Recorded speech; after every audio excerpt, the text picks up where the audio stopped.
The Book of Job. Chapter 1. There was a man in the land of Uz, whose name was Job, and that man was blameless and upright, and one who feared God and shunned evil. And 7 sons and 3 daughters were born to him.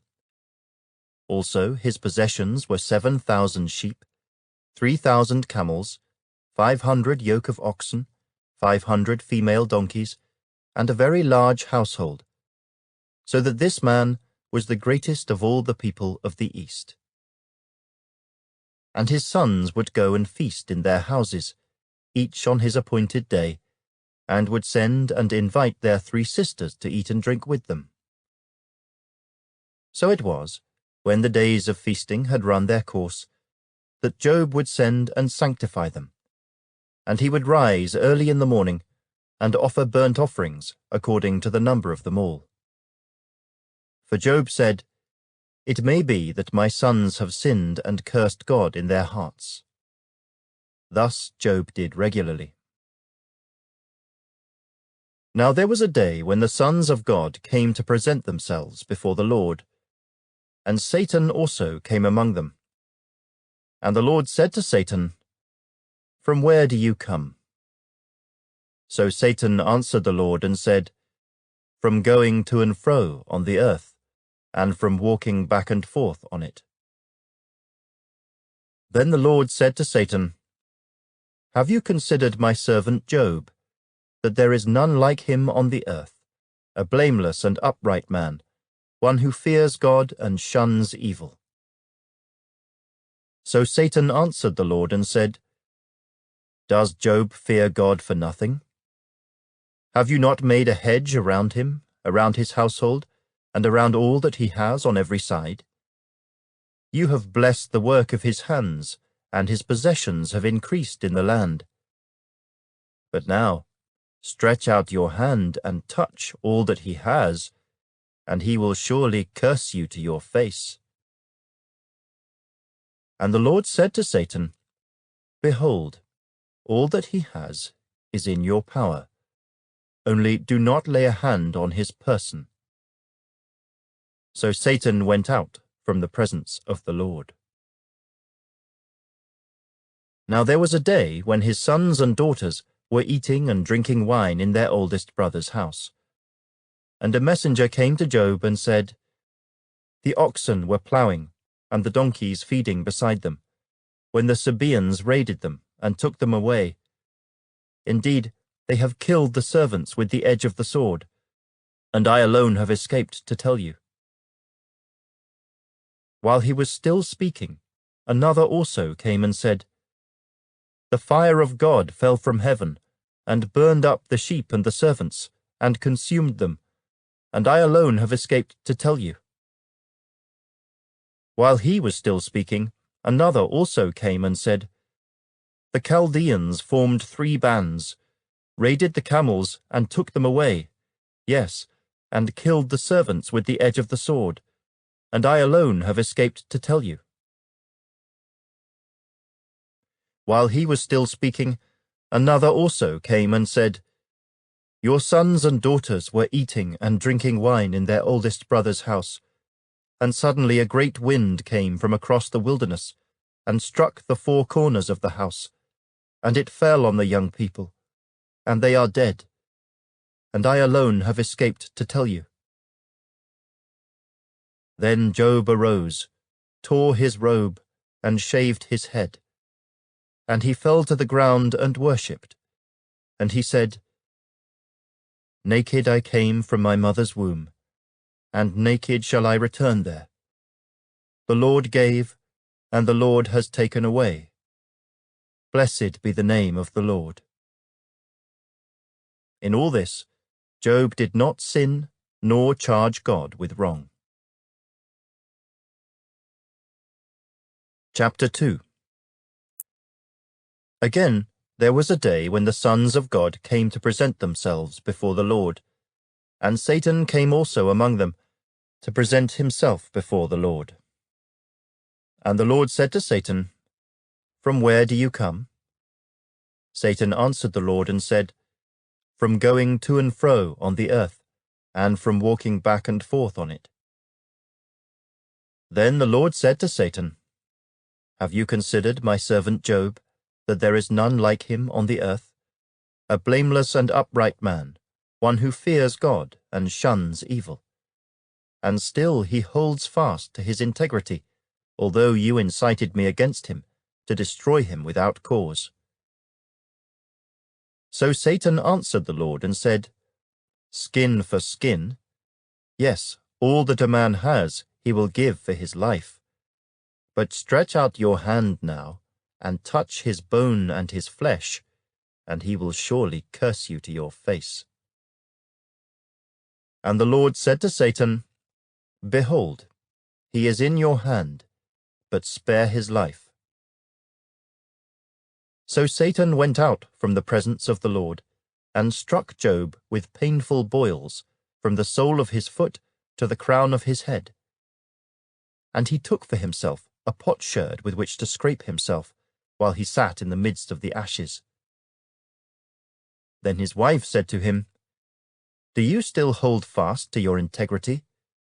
Curse God and die." But he said to her, "You speak as one of the foolish women speaks. Shall we indeed accept good from God, and shall we not accept adversity?" In all this, Job did not sin with his lips. Now, when Job's 3 friends heard of all this adversity that had come upon him, each one came from his own place: Eliphaz the Temanite, Bildad the Shuhite, and Zophar the Naamathite. For they had made an appointment together to come and mourn with him, and to comfort him. And when they raised their eyes from afar, and did not recognize him, they lifted their voices and wept. And each one tore his robe, and sprinkled dust on his head toward heaven. So they sat down with him on the ground, 7 days and 7 nights, and no one spoke a word to him, for they saw that his grief was very great. Chapter 3. After this, Job opened his mouth, and cursed the day of his birth. And Job spoke and said, "May the day perish on which I was born, and the night in which it was said, a male child is conceived. May that day be darkness. May God above not seek it, nor the light shine upon it. May darkness and the shadow of death claim it. May a cloud settle on it. May the blackness of the day terrify it. As for that night, may darkness seize it. May it not rejoice among the days of the year. May it not come into the number of the months. Oh, may that night be barren. May no joyful shout come into it. May those curse it who curse the day, those who are ready to arouse Leviathan. May the stars of its morning be dark. May it look for light, but have none, and not see the dawning of the day. Because it did not shut up the doors of my mother's womb, nor hide sorrow from my eyes. Why did I not die at birth? Why did I not perish when I came from the womb? Why did the knees receive me, or why the breasts, that I should nurse? For now I would have lain still and been quiet. I would have been asleep. Then I would have been at rest with kings and counselors of the earth, who built ruins for themselves, or with princes who had gold, who filled their houses with silver. Or why was I not hidden like a stillborn child, like infants who never saw light? There the wicked cease from troubling, and there the weary are at rest. There the prisoners rest together. They do not hear the voice of the oppressor. The small and great are there, and the servant is free from his master. Why is light given to him who is in misery, and life to the bitter of soul, who long for death, but it does not come, and search for it more than hidden treasures, who rejoice exceedingly, and are glad when they can find the grave? Why is light given to a man whose way is hidden, and whom God has hedged in? For my sighing comes before I eat, and my groanings pour out like water. For the thing I greatly feared has come upon me, and what I dreaded has happened to me. I am not at ease, nor am I quiet. I have no rest, for trouble comes. Chapter 4. Then Eliphaz the Temanite answered, and said, If one attempts a word with you, will you become weary? But who can withhold himself from speaking? Surely you have instructed many, and you have strengthened weak hands. Your words have upheld him who was stumbling, and you have strengthened the feeble knees. But now it comes upon you, and you are weary. It touches you, and you are troubled. Is not your reverence your confidence, and the integrity of your ways your hope? Remember now, who ever perished being innocent? Or where were the upright ever cut off? Even as I have seen, those who plough iniquity and sow trouble reap the same.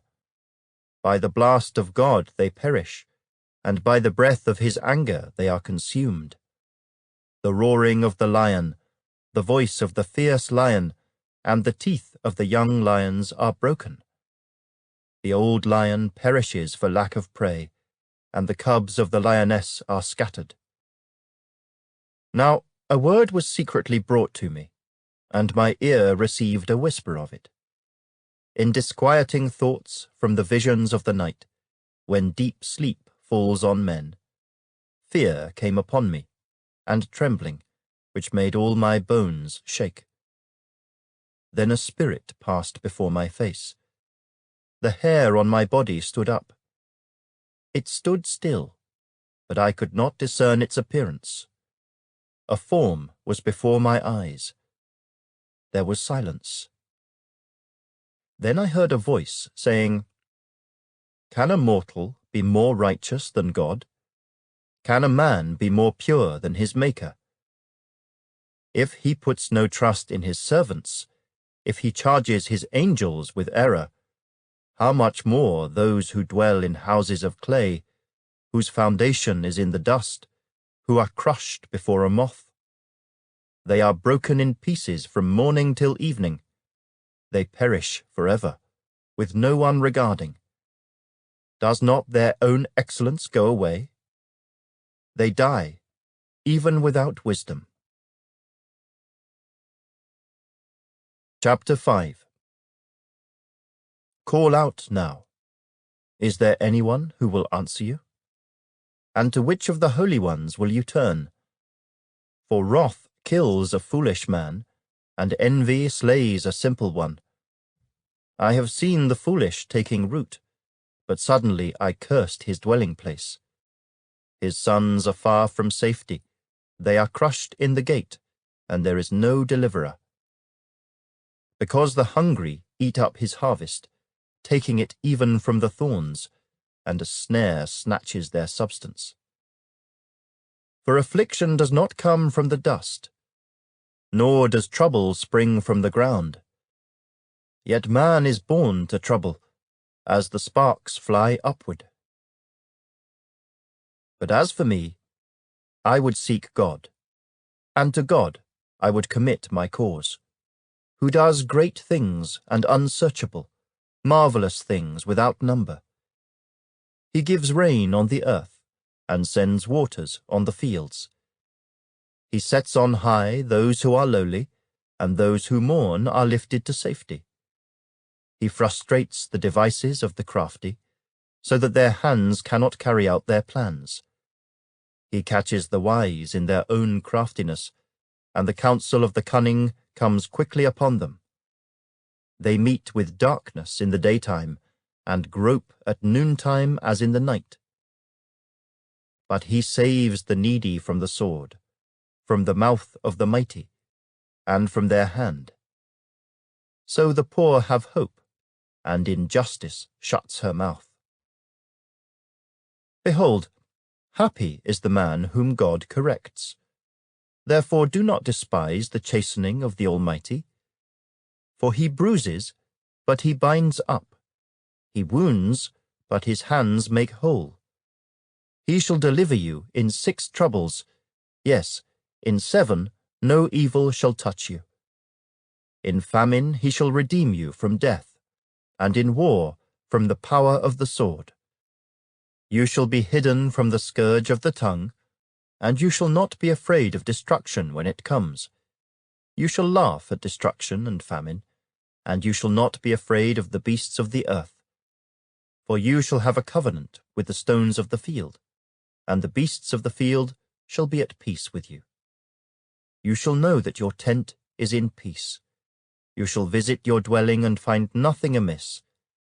You shall also know that your descendants shall be many, and your offspring like the grass of the earth. You shall come to the grave at a full age, as a sheaf of grain ripens in its season. Behold, this we have searched out. It is true. Hear it, and know for yourself. Chapter 6. Then Job answered, and said, Oh, that my grief were fully weighed, and my calamity laid with it on the scales. For then it would be heavier than the sand of the sea. Therefore my words have been rash. For the arrows of the Almighty are within me. My spirit drinks in their poison. The terrors of God are arrayed against me. Does the wild donkey bray when it has grass? Or does the ox low over its fodder? Can flavourless food be eaten without salt? Or is there any taste in the white of an egg? My soul refuses to touch them. They are as loathsome food to me. Oh, that I might have my request, that God would grant me the thing that I long for, that it would please God to crush me, that he would loose his hand and cut me off. Then I would still have comfort. Though in anguish I would exult. He will not spare, for I have not concealed the words of the Holy One. What strength do I have that I should hope? And what is my end that I should prolong my life? Is my strength the strength of stones, or is my flesh bronze? Is my help not within me, and is success driven from me?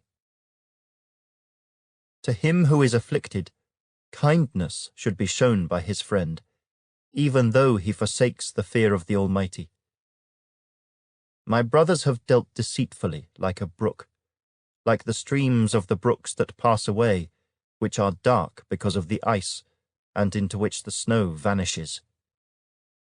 When it is warm, they cease to flow. When it is hot, they vanish from their place.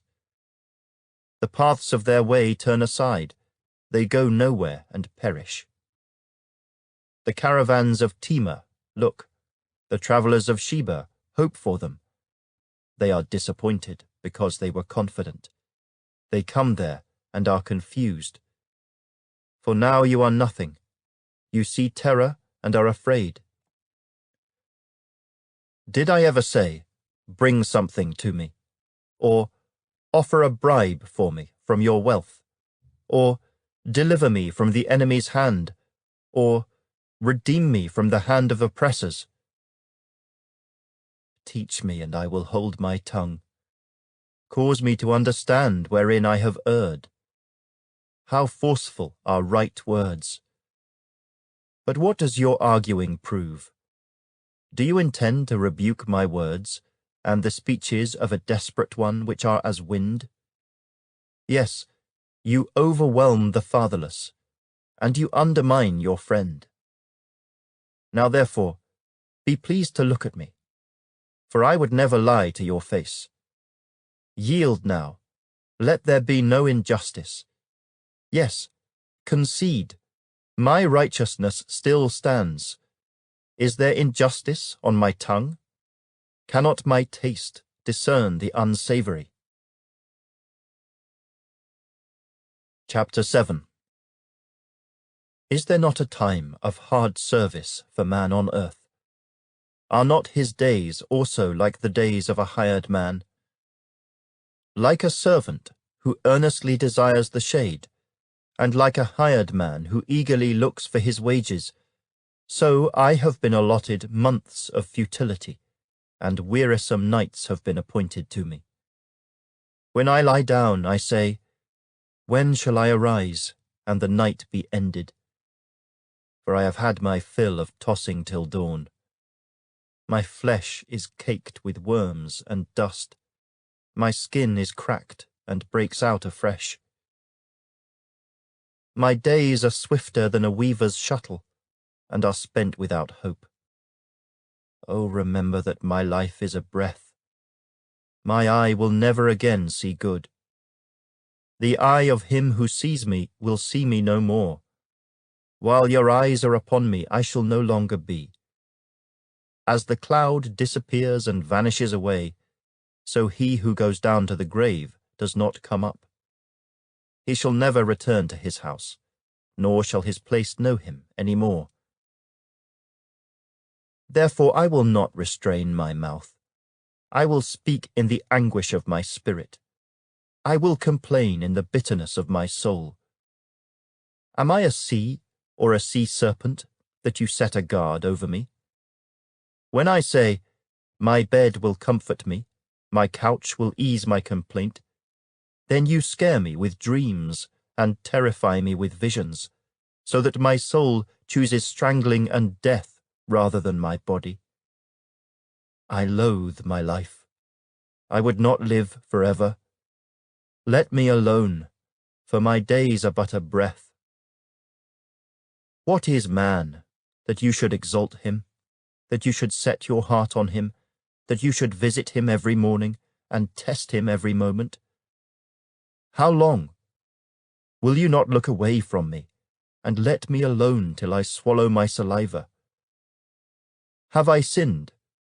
What have I done to you, O watcher of men? Why have you set me as your target, so that I am a burden to myself? Why then do you not pardon my transgression, and take away my iniquity? For now I will lie down in the dust, and you will seek me diligently, but I will no longer be. Chapter 8.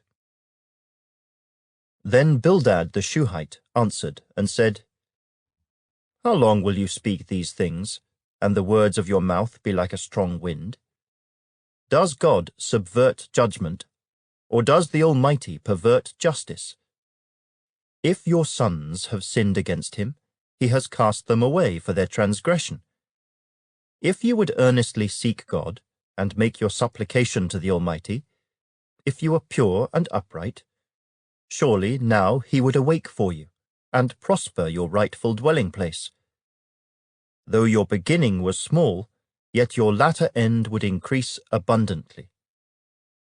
For inquire, please, of the former age, and consider the things discovered by their fathers. For we were born yesterday, and know nothing, because our days on earth are a shadow. Will they not teach you, and tell you, and utter words from their heart? Can the papyrus grow up without a marsh? Can the reeds flourish without water? While it is yet green and not cut down, it withers before any other plant. So are the paths of all who forget God, and the hope of the hypocrite shall perish, whose confidence shall be cut off, and whose trust is a spider's web. He leans on his house, but it does not stand. He holds it fast, but it does not endure. He grows green in the sun, and his branches spread out in his garden. His roots wrap around the rock heap, and look for a place in the stones. If he is destroyed from his place, then it will deny him, saying, I have not seen you. Behold, this is the joy of his way, and out of the earth others will grow. Behold, God will not cast away the blameless, nor will he uphold the evildoers. He will yet fill your mouth with laughing, and your lips with rejoicing. Those who hate you will be clothed with shame, and the dwelling place of the wicked will come to nothing. Chapter 9. Then Job answered and said, Truly, I know it is so. But how can a man be righteous before God? If one wished to contend with him, he could not answer him 1 time out of 1,000. God is wise in heart and mighty in strength. Who has hardened himself against him and prospered? He removes the mountains, and they do not know when he overturns them in his anger. He shakes the earth out of its place, and its pillars tremble. He commands the sun, and it does not rise. He seals off the stars. He alone spreads out the heavens and treads on the waves of the sea. He made the Bear, Orion, and the Pleiades, and the chambers of the south. He does great things past finding out, yes, wonders without number. If he goes by me, I do not see him. If he moves past, I do not perceive him. If he takes away, who can hinder him? Who can say to him, What are you doing? God will not withdraw his anger. The allies of the proud lie prostrate beneath him. How then can I answer him, and choose my words to reason with him? For though I were righteous, I could not answer him. I would beg mercy of my judge. If I called, and he answered me, I would not believe that he was listening to my voice. For he crushes me with a tempest, and multiplies my wounds without cause. He will not allow me to catch my breath, but fills me with bitterness. If it is a matter of strength, indeed, he is strong. And if of justice, who will appoint my day in court? Though I were righteous, my own mouth would condemn me. Though I were blameless, it would prove me perverse. I am blameless, yet I do not know myself. I despise my life. It is all one thing. Therefore I say, He destroys the blameless and the wicked. If the scourge slays suddenly, he laughs at the plight of the innocent. The earth is given into the hand of the wicked. He covers the faces of its judges. If it is not he, who else could it be? Now my days are swifter than a runner. They flee away. They see no good. They pass by like swift ships, like an eagle swooping on its prey. If I say, I will forget my complaint, I will put off my sad face and wear a smile, I am afraid of all my sufferings. I know that you will not hold me innocent. If I am condemned, why then do I labor in vain? If I wash myself with snow water and cleanse my hands with soap, yet you will plunge me into the pit, and my own clothes will abhor me. For he is not a man, as I am, that I may answer him, and that we should go to court together? Nor is there any mediator between us, who may lay his hand on us both. Let him take his rod away from me, and do not let dread of him terrify me. Then I would speak and not fear him, but it is not so with me. Chapter 10. My soul loathes my life. I will give free course to my complaint. I will speak in the bitterness of my soul. I will say to God, Do not condemn me. Show me why you contend with me. Does it seem good to you that you should oppress, that you should despise the work of your hands, and smile on the counsel of the wicked? Do you have eyes of flesh, or do you see as man sees? Are your days like the days of a mortal man? Are your years like the days of a mighty man, that you should seek for my iniquity and search out my sin? Although you know that I am not wicked, and there is no one who can deliver from your hand. Your hands have made me and fashioned me, an intricate unity. Yet you would destroy me. Remember, I pray, that you have made me like clay, and will you turn me into dust again? Did you not pour me out like milk, and curdle me like cheese, clothe me with skin and flesh, and knit me together with bones and sinews? You have granted me life and favor, and your care has preserved my spirit. And these things you have hidden in your heart. I know that this was with you. If I sin, then you mark me, and will not acquit me of my iniquity. If I am wicked, woe to me. Even if I am righteous, I cannot lift up my head. I am full of disgrace. See my misery. If my head is exalted, you hunt me like a fierce lion, and again you show yourself awesome against me. You renew your witnesses against me, and increase your indignation toward me. Changes and war are ever with me. Why then have you brought me out of the womb? Oh, that I had perished, and no eye had seen me. I would have been as though I had not been. I would have been carried from the womb to the grave. Are not my days few? Cease.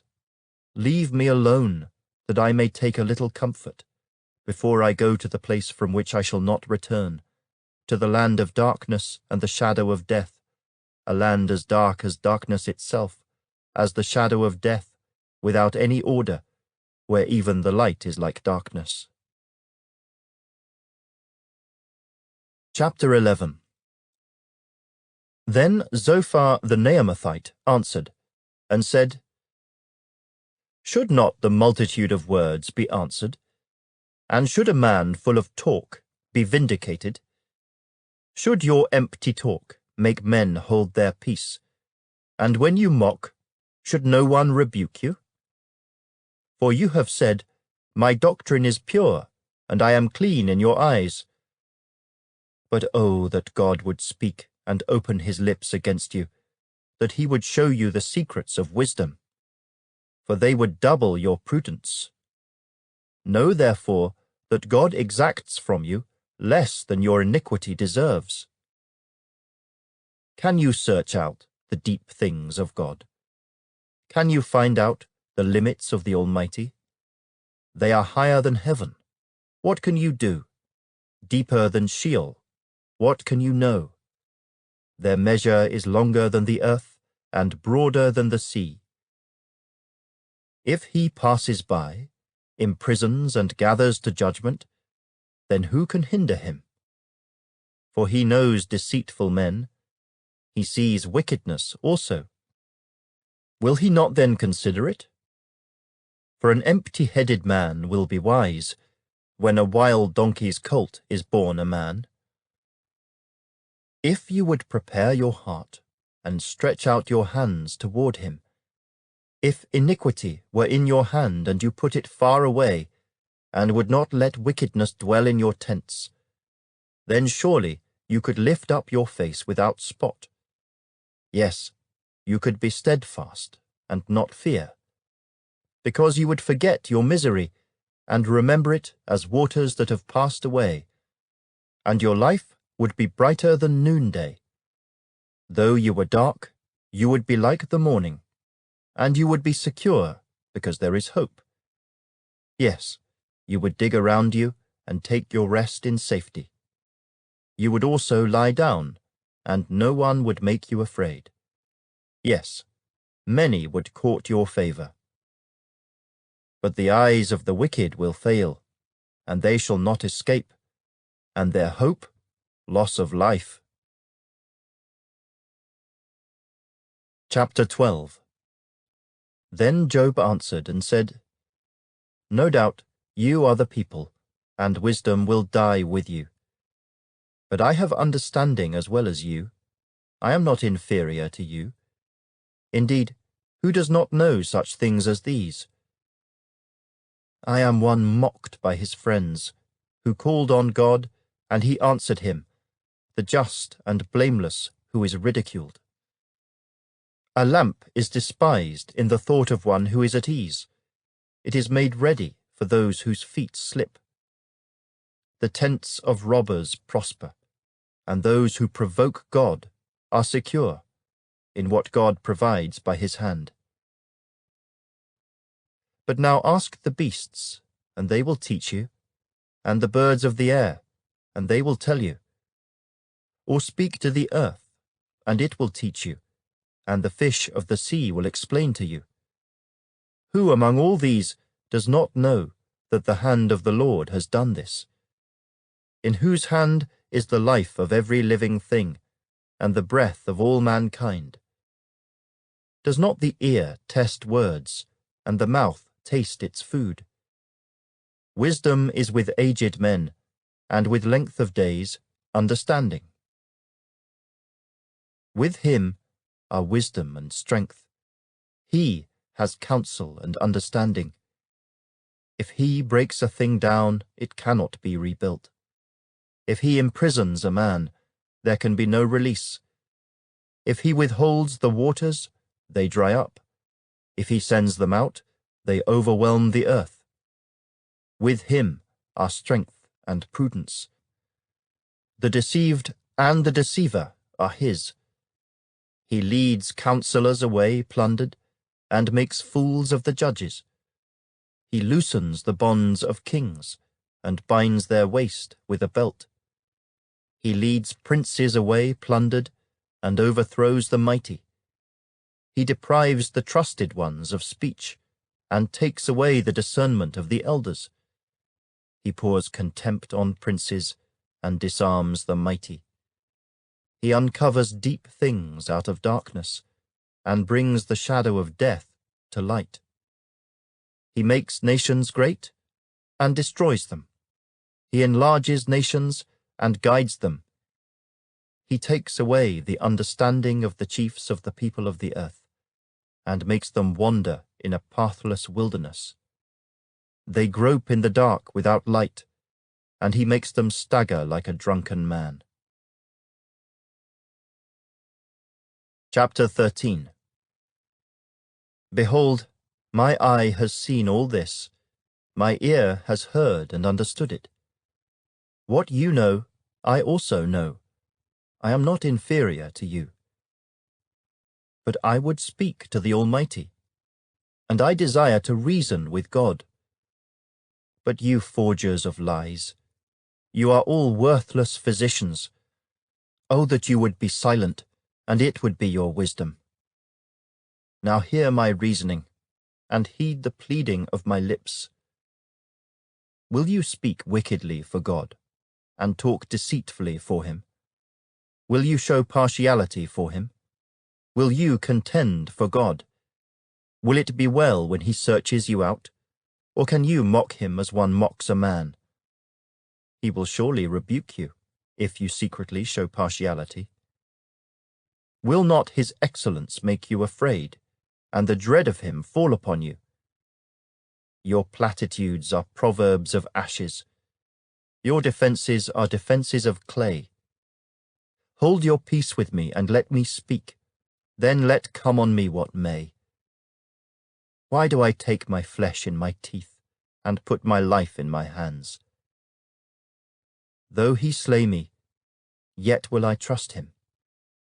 Even so, I will defend my own ways before him. He also shall be my salvation, for a hypocrite could not come before him. Listen carefully to my speech, and to my declaration with your ears. See now, I have prepared my case. I know that I shall be vindicated. Who is he who will contend with me? If now I hold my tongue, I perish. Only two things do not do to me. Then I will not hide myself from you. Withdraw your hand far from me, and let not the dread of you make me afraid.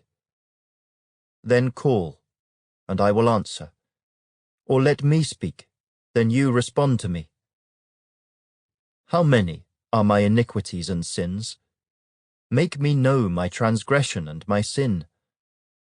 Why do you hide your face and regard me as your enemy? Will you frighten a leaf driven to and fro? And will you pursue dry stubble?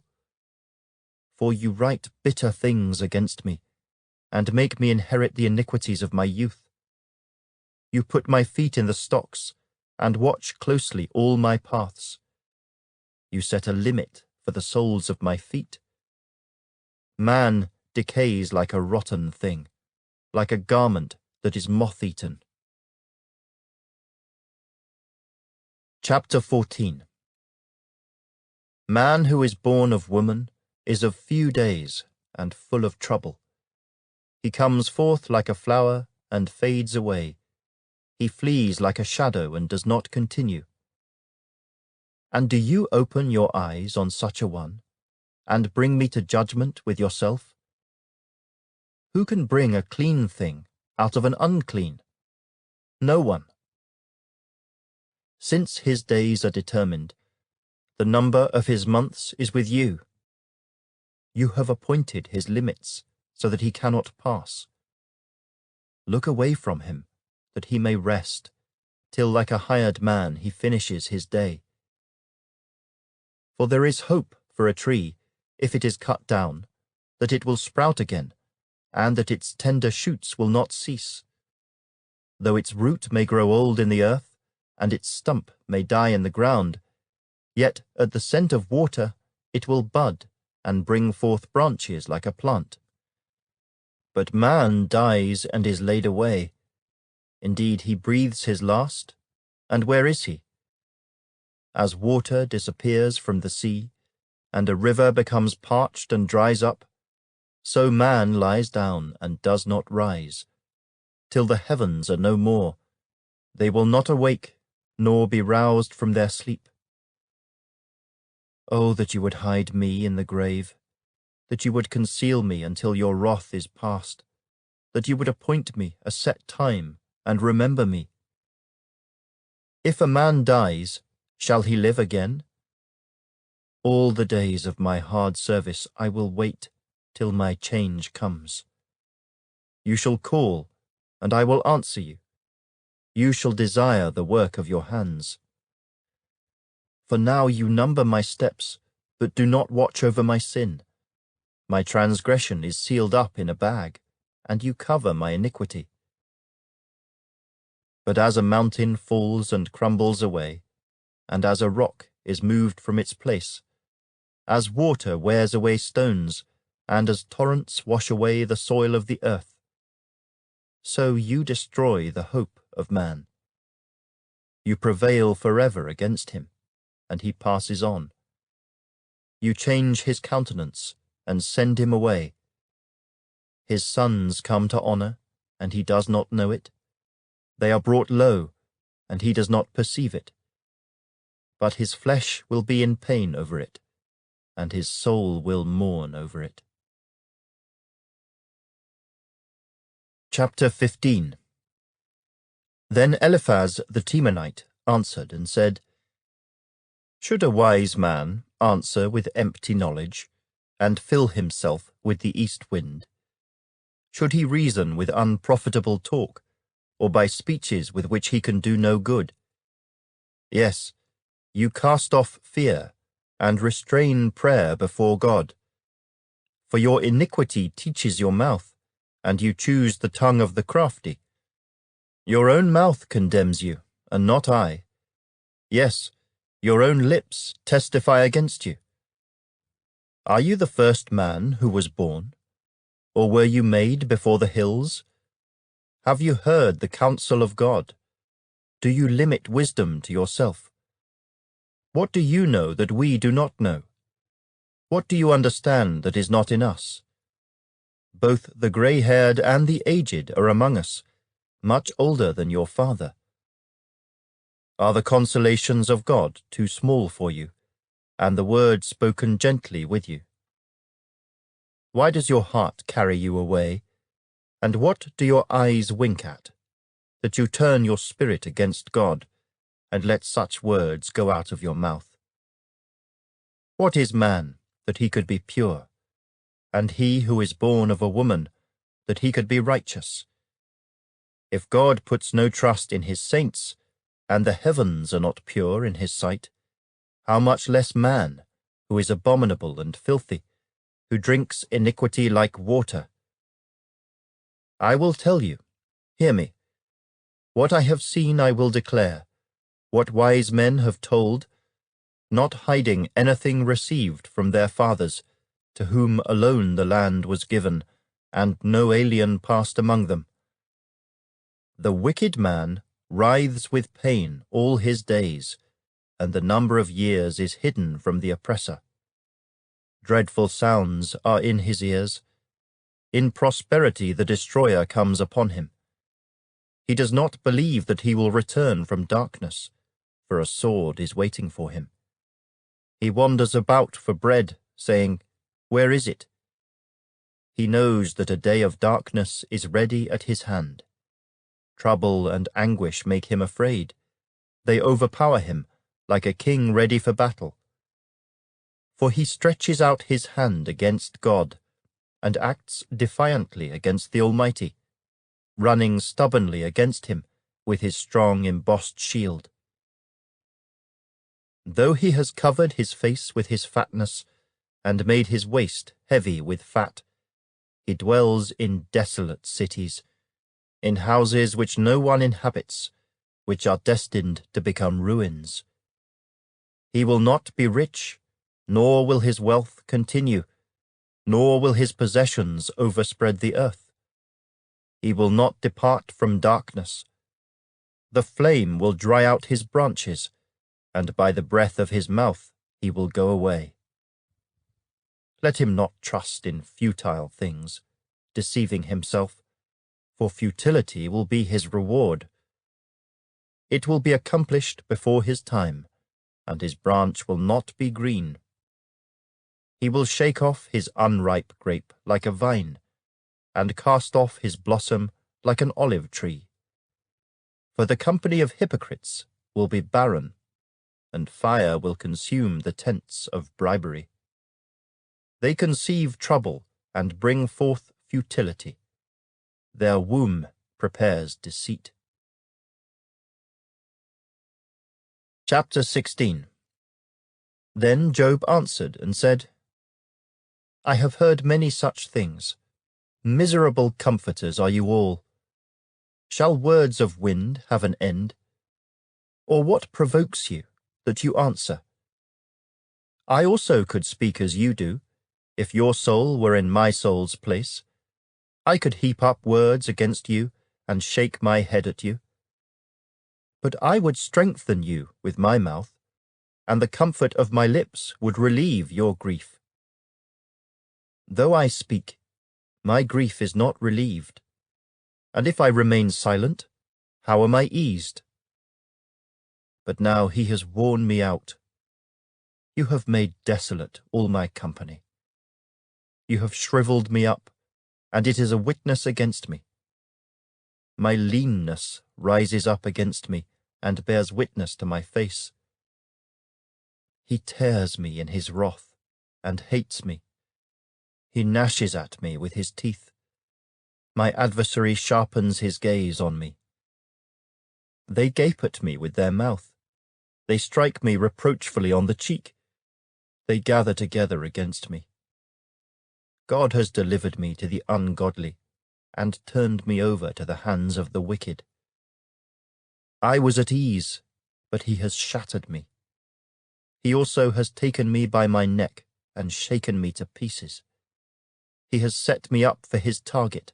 His archers surround me. He pierces my heart and does not pity. He pours out my gall on the ground. He breaks me with wound upon wound.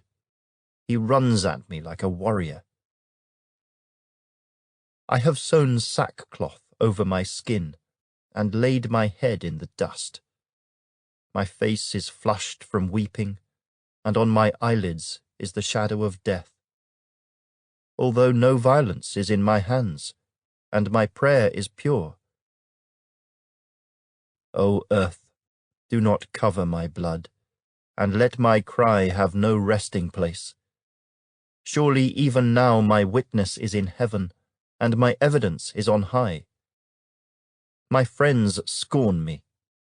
My eyes pour out tears to God. Oh, that one might plead for a man with God, as a man pleads for his neighbor. For when a few years are finished, I shall go the way of no return. Chapter 17. My spirit is broken. My days are extinguished. The grave is ready for me. Are not mockers with me?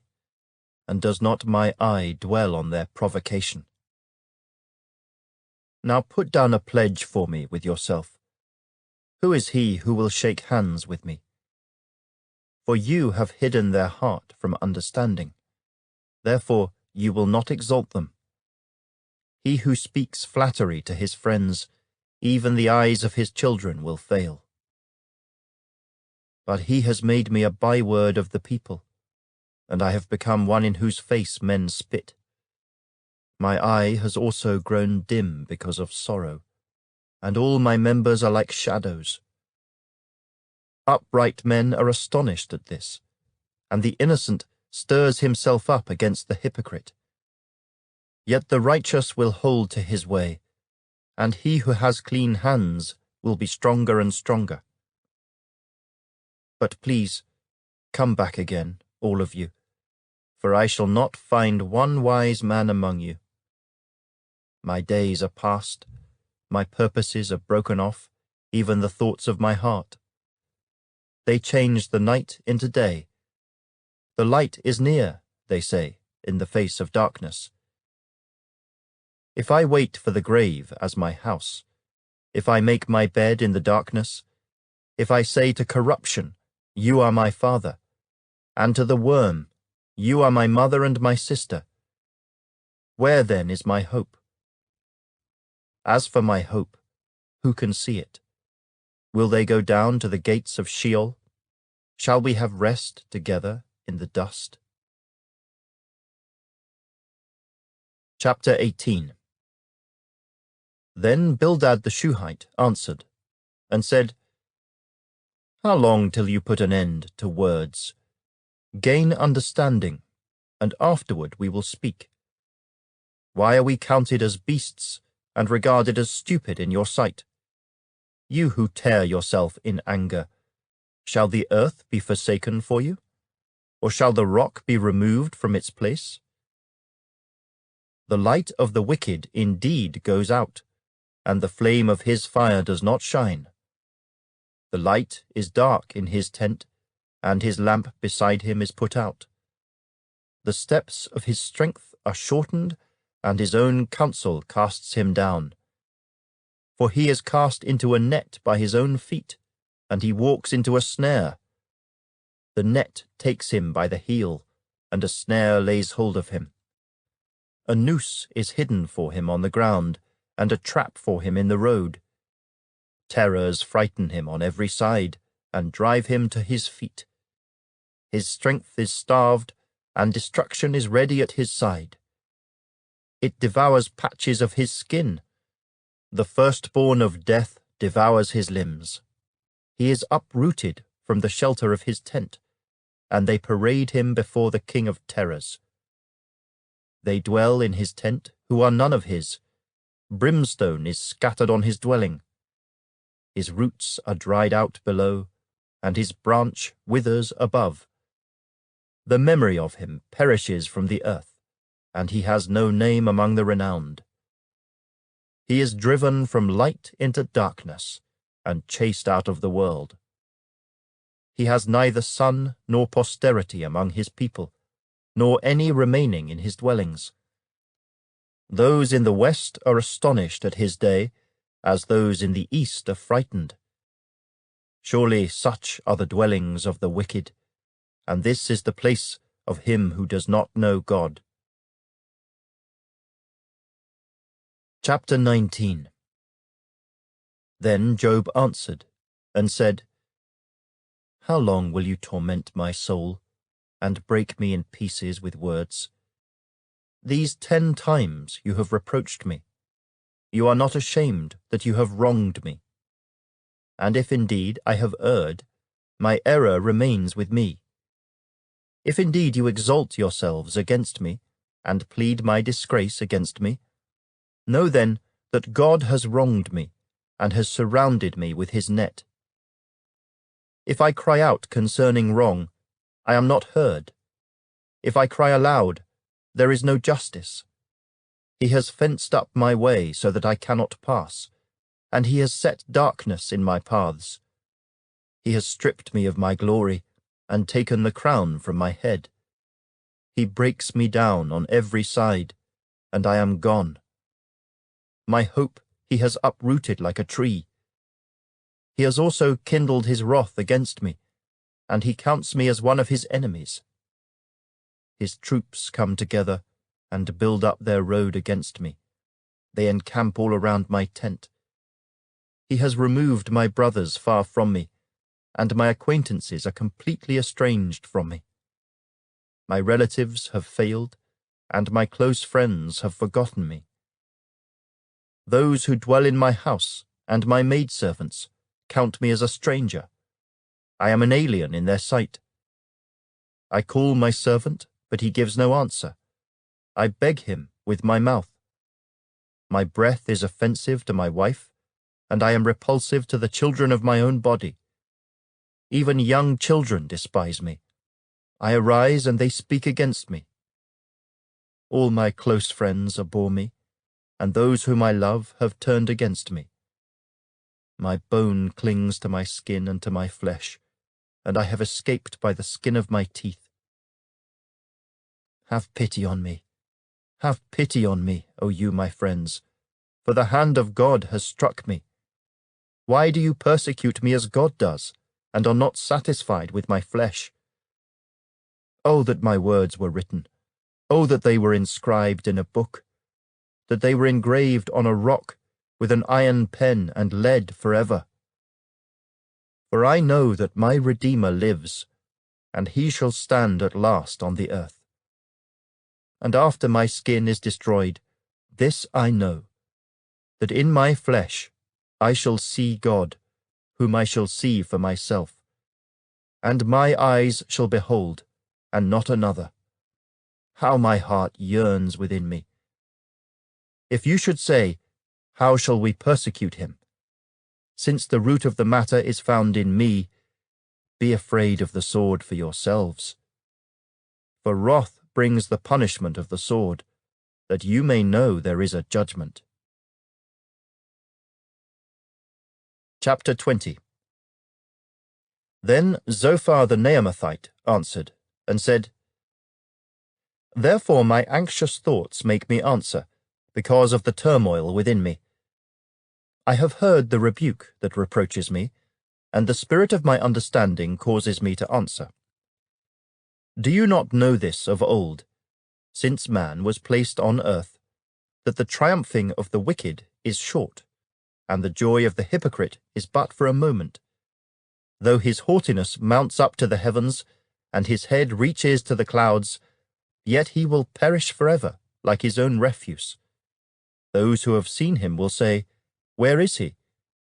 He will fly away like a dream, and not be found. Yes, he will be chased away like a vision of the night. The eye that saw him will see him no more, nor will his place behold him any more. His children will seek the favor of the poor, and his hands will restore his wealth. His bones are full of his youthful vigor, but it will lie down with him in the dust. Though evil is sweet in his mouth, and he hides it under his tongue, though he spares it and does not forsake it, but still keeps it in his mouth, yet his food in his stomach turns sour. It becomes cobra venom within him. He swallows down riches and vomits them up again. God casts them out of his belly. He will suck the poison of cobras.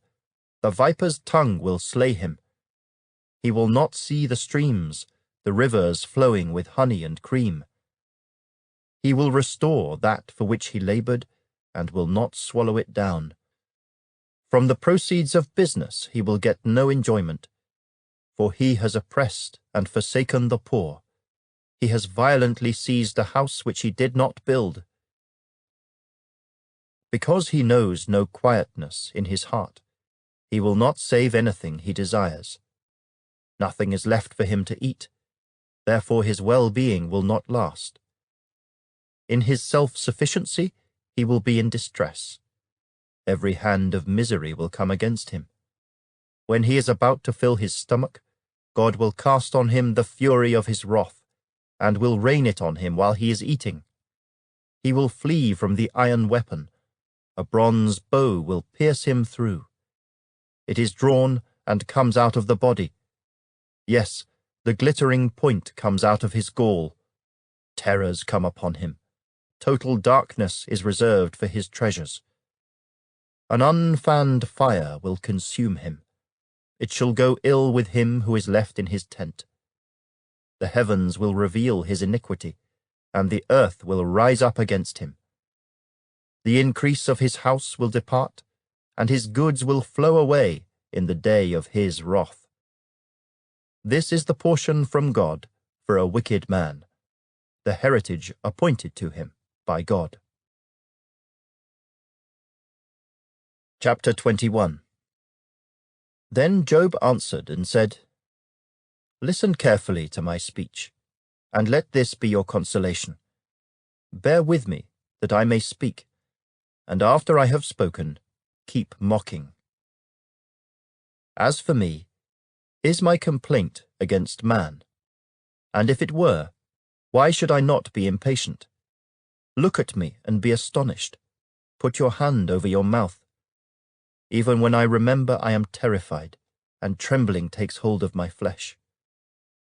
Why do the wicked live and become old? Yes, become mighty in power. Their descendants are established with them in their sight, and their offspring before their eyes. Their houses are safe from fear, neither is the rod of God upon them. Their bull breeds without failure, their cow calves without miscarriage. They send forth their little ones like a flock, and their children dance. They sing to the tambourine and harp, and rejoice to the sound of the flute. They spend their days in wealth, and in a moment go down to the grave. Yet they say to God, Depart from us, for we do not desire the knowledge of your ways. Who is the Almighty, that we should serve him? And what profit do we have if we pray to him? Indeed, their prosperity is not in their hand. The counsel of the wicked is far from me. How often is the lamp of the wicked put out? How often does their destruction come upon them, the sorrows God distributes in his anger? They are like straw before the wind, and like chaff that a storm carries away. They say, God lays up one's iniquity for his children. Let him recompense him, that he may know it. Let his eyes see his destruction, and let him drink of the wrath of the Almighty. For what does he care about his household after him, when the number of his months is cut in half? Can anyone teach God knowledge, since he judges those on high? One dies in his full strength, being wholly at ease and secure. His pails are full of milk, and the marrow of his bones is moist. Another man dies in the bitterness of his soul, never having eaten with pleasure. They lie down alike in the dust, and worms cover them. Look, I know your thoughts, and the schemes with which you would wrong me. For you say, Where is the house of the prince? And where is the tent, the dwelling place of the wicked? Have you not asked those who travel the road? And do you not know their signs? For the wicked are reserved for the day of doom. They shall be brought out on the day of wrath. Who condemns his way to his face? And who repays him for what he has done? Yet he shall be brought to the grave, and a vigil kept over the tomb. The clods of the valley shall be sweet to him. Every one shall follow him, as countless have gone before him. How then can you comfort me with empty words, since falsehood remains in your answers? Chapter 22. Then Eliphaz the Temanite answered, and said, Can a man be profitable to God, though he who is wise may be profitable to himself? Is it any pleasure to the Almighty that you are righteous? Or is it gain to him that you make your ways blameless? Is it because of your fear of him that he corrects you, and enters into judgment with you? Is not your wickedness great, and your iniquity without end?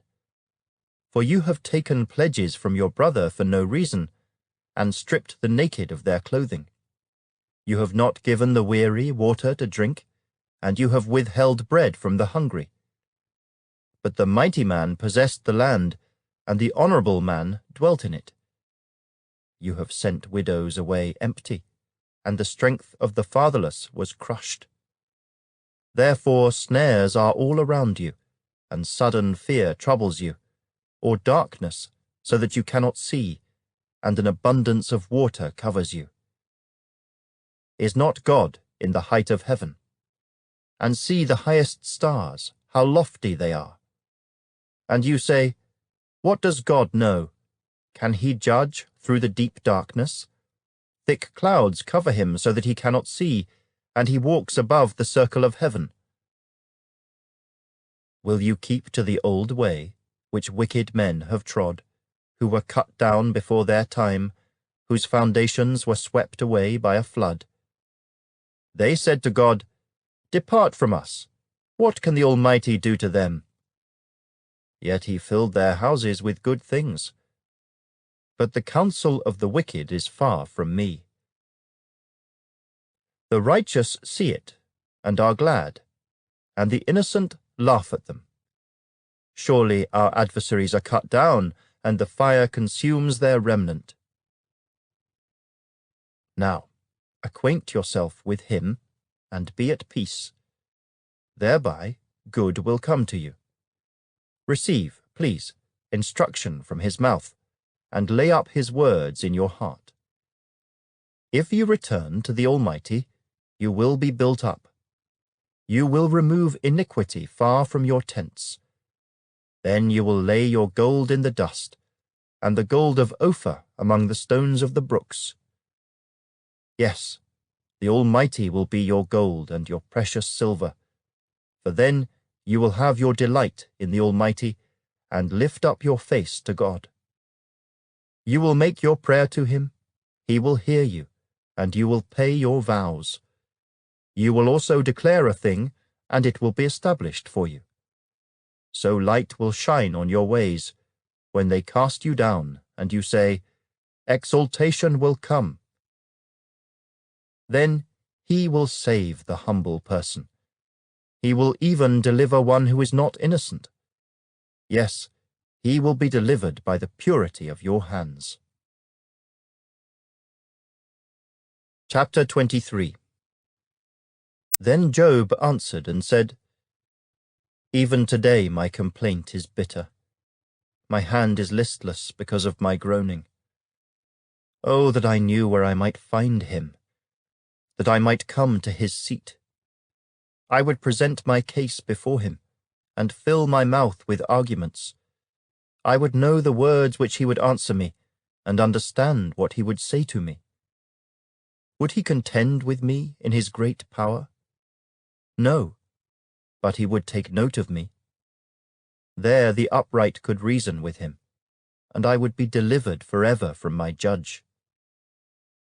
Look, I go forward, but he is not there, and backward, but I cannot perceive him. When he works on the left hand, I cannot behold him.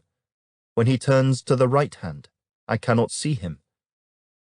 But he knows the way that I take. When he has tested me, I shall come forth as gold, My foot has held fast to his steps. I have kept his way and not turned aside. I have not departed from the commandment of his lips. I have treasured the words of his mouth more than my necessary food. But he is unique, and who can make him change?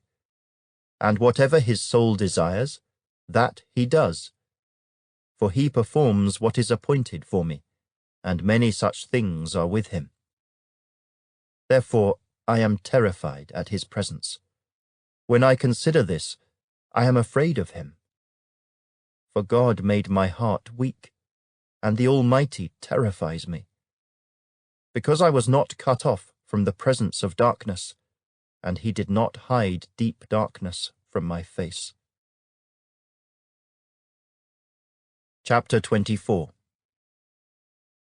Since times are not hidden from the Almighty, why do those who know him see not his days? Some remove landmarks. They seize flocks violently and feed on them. They drive away the donkey of the fatherless. They take the widow's ox as a pledge. They push the needy off the road. All the poor of the land are forced to hide. Indeed, like wild donkeys in the desert, they go out to their work, searching for food. The wilderness yields food for them and for their children.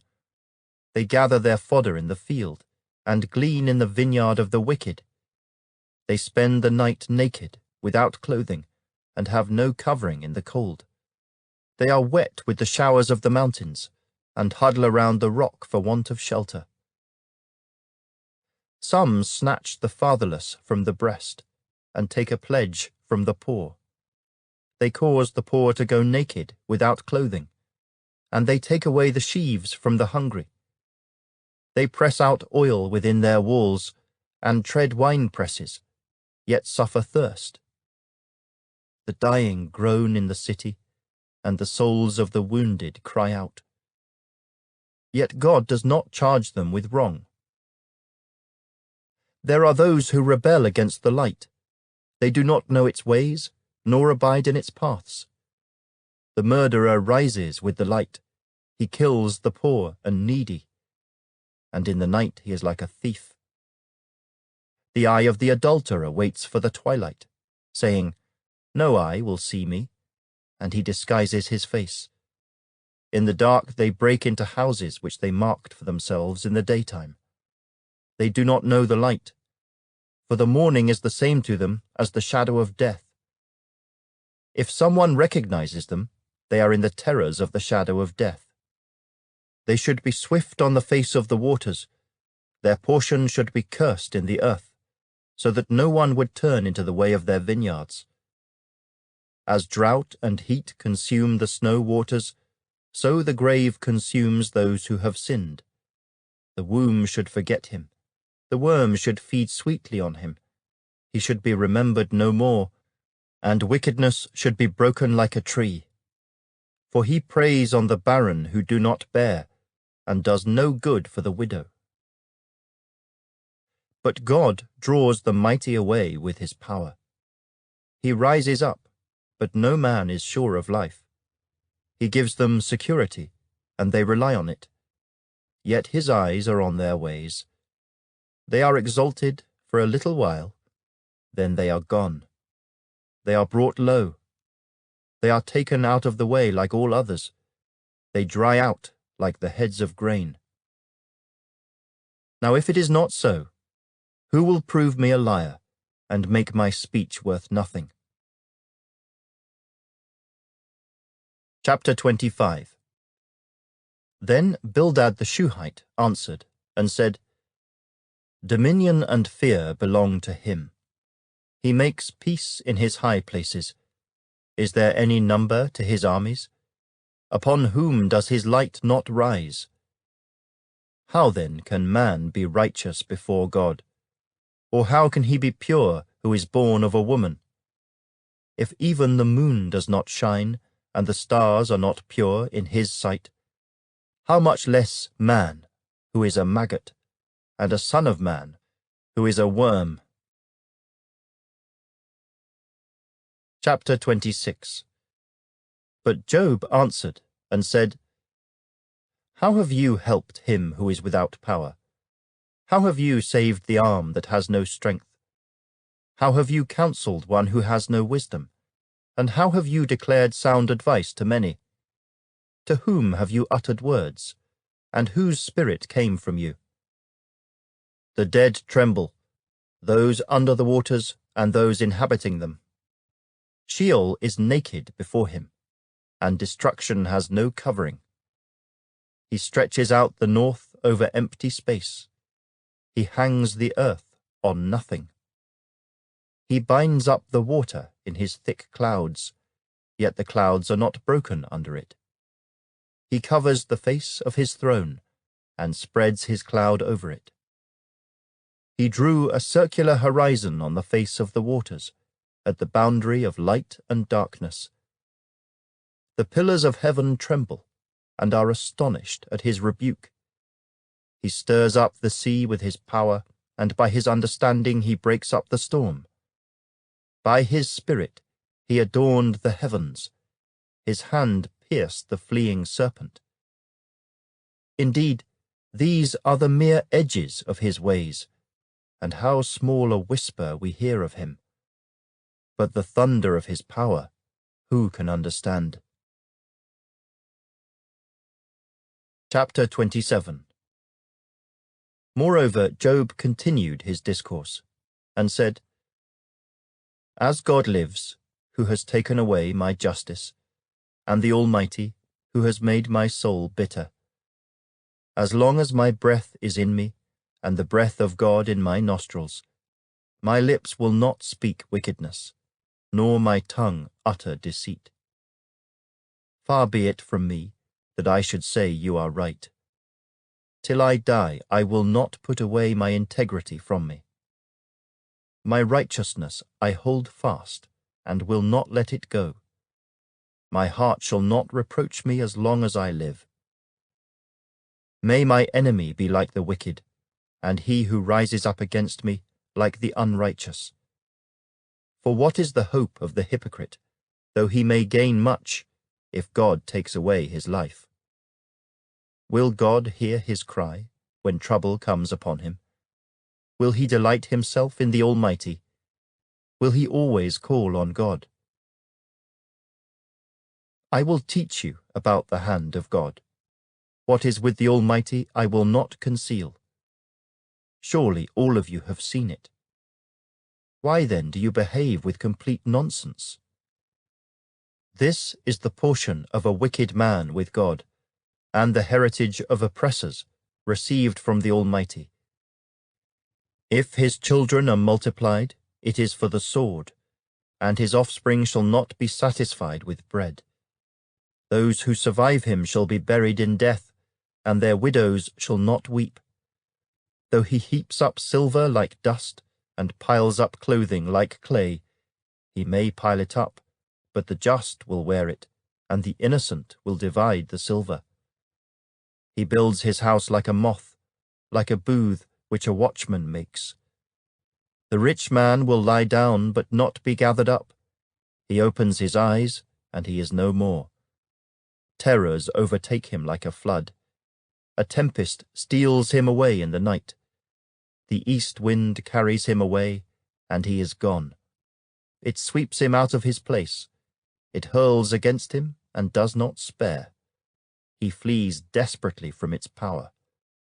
Men shall clap their hands at him, and shall hiss him out of his place. Chapter 28.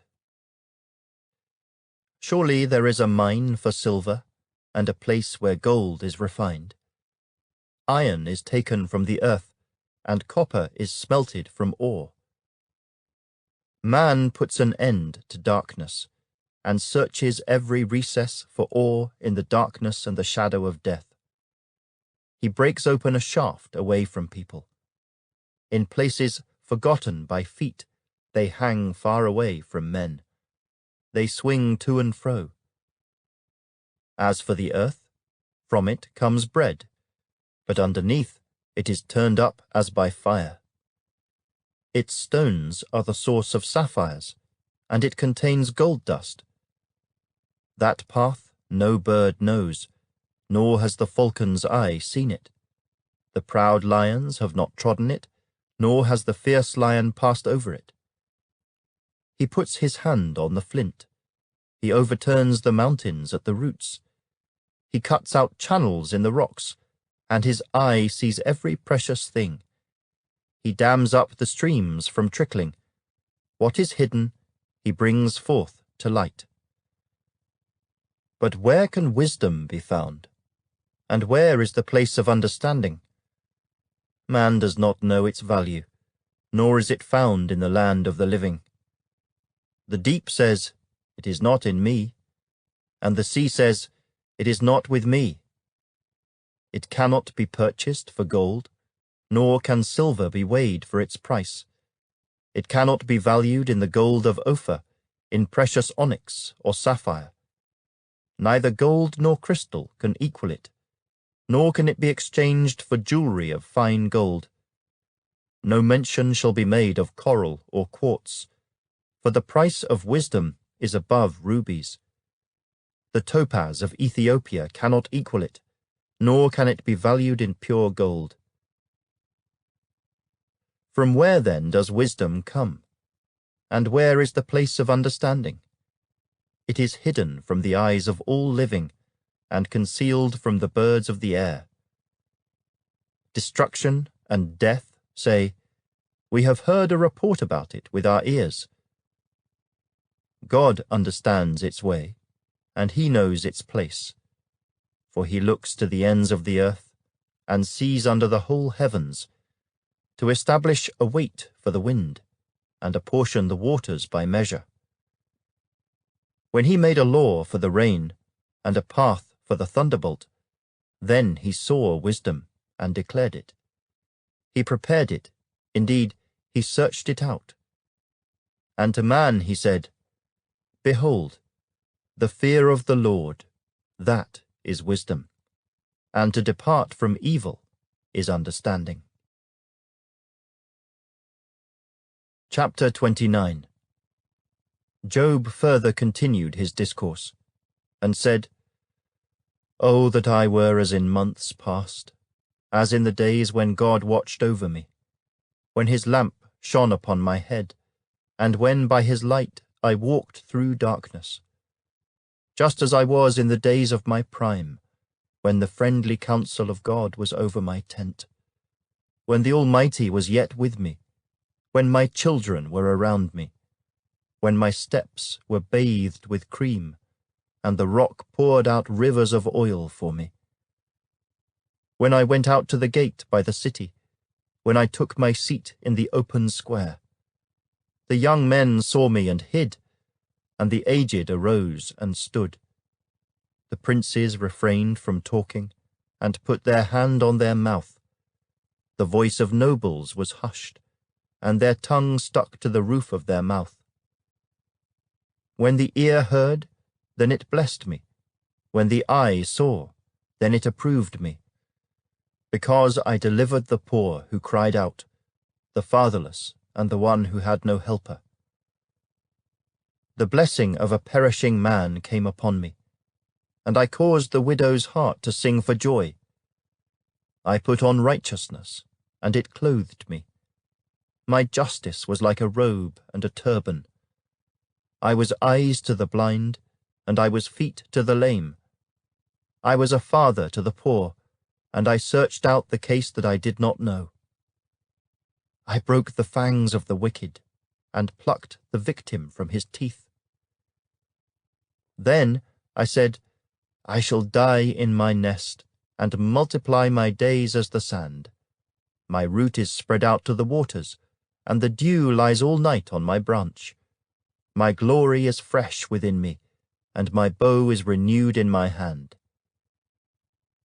Men listened to me and waited, and kept silence for my counsel. After my words they did not speak again, and my speech settled on them as dew. They waited for me as for the rain, and they opened their mouth wide as for the spring rain. If I mocked at them, they did not believe it, and the light of my countenance they did not cast down. I chose the way for them, and sat as chief. So I dwelt as a king in the army, as one who comforts mourners. Chapter 30. But now they mock at me, men younger than I, whose fathers I disdained to put with the dogs of my flock. Indeed, what profit is the strength of their hands to me? Their vigour has perished. They are gaunt from want and famine, fleeing late to the wilderness, desolate and waste, who pluck mallow by the bushes and broom-tree roots for their food. They were driven out from among men. They shouted at them as at a thief. They had to live in the clefts of the valleys, in caves of the earth and the rocks. Among the bushes they brayed. Under the nettles they nestled. They were sons of fools, yes, sons of vile men. They were scourged from the land. And now I am their taunting song. Yes, I am their byword. They abhor me. They keep far from me. They do not hesitate to spit in my face. Because he has loosed my bowstring and afflicted me, they have cast off restraint before me. At my right hand the rabble arises. They push away my feet, and they raise against me their ways of destruction. They break up my path. They promote my calamity. They have no helper. They come as broad breakers. Under the ruinous storm they roll along. Terrors are turned upon me. They pursue my honour as the wind, and my prosperity has passed like a cloud. And now my soul is poured out because of my plight. The days of affliction take hold of me. My bones are pierced in me at night, and my gnawing pains take no rest. By great force my garment is disfigured. It binds me about as the collar of my coat. He has cast me into the mire, and I have become like dust and ashes. I cry out to you, but you do not answer me. I stand up, and you regard me. But you have become cruel to me. With the strength of your hand you oppose me. You lift me up to the wind and cause me to ride on it. You spoil my success. For I know that you will bring me to death, and to the house appointed for all living. Surely he would not stretch out his hand against a heap of ruins, if they cry out when he destroys it. Have I not wept for him who was in trouble? Has not my soul grieved for the poor? But when I looked for good, evil came to me. And when I waited for light, then came darkness. My heart is in turmoil and cannot rest. Days of affliction confront me. I go about mourning, but not in the sun. I stand up in the assembly and cry out for help. I am a brother of jackals and a companion of ostriches. My skin grows black and falls from me. My bones burn with fever. My harp is turned to mourning, and my flute to the voice of those who weep. Chapter 31. I have made a covenant with my eyes. Why then should I look upon a young woman? For what is the allotment of God from above, and the inheritance of the Almighty from on high? Is it not destruction for the wicked, and disaster for the workers of iniquity? Does he not see my ways, and count all my steps? If I have walked with falsehood, or if my foot has hastened to deceit, let me be weighed on honest scales, that God may know my integrity. If my step has turned from the way, or my heart walked after my eyes, or if any spot adheres to my hands, then let me sow, and another eat. Yes, let my harvest be rooted out. If my heart has been enticed by a woman, or if I have lurked at my neighbor's door, then let my wife grind for another, and let others bow down over her. For that would be wickedness. Yes, it would be iniquity deserving of judgment. For that would be a fire that consumes to destruction, and would root out all my increase. If I have despised the cause of my male or female servant, when they complained against me, what then shall I do when God rises up? When he punishes, how shall I answer him? Did not he who made me in the womb make them? Did not the same one fashion us in the womb? If I have kept the poor from their desire, or caused the eyes of the widow to fail, or eaten my morsel by myself, so that the fatherless could not eat of it. But from my youth I reared him as a father, and from my mother's womb I guided the widow. If I have seen anyone perish for lack of clothing, or any poor man without covering, if his heart has not blessed me, and if he was not warmed with the fleece of my sheep, if I have raised my hand against the fatherless, when I saw I had help in the gate, then let my arm fall from my shoulder, let my arm be torn from the socket. For destruction from God is a terror to me, and because of his magnificence I cannot endure.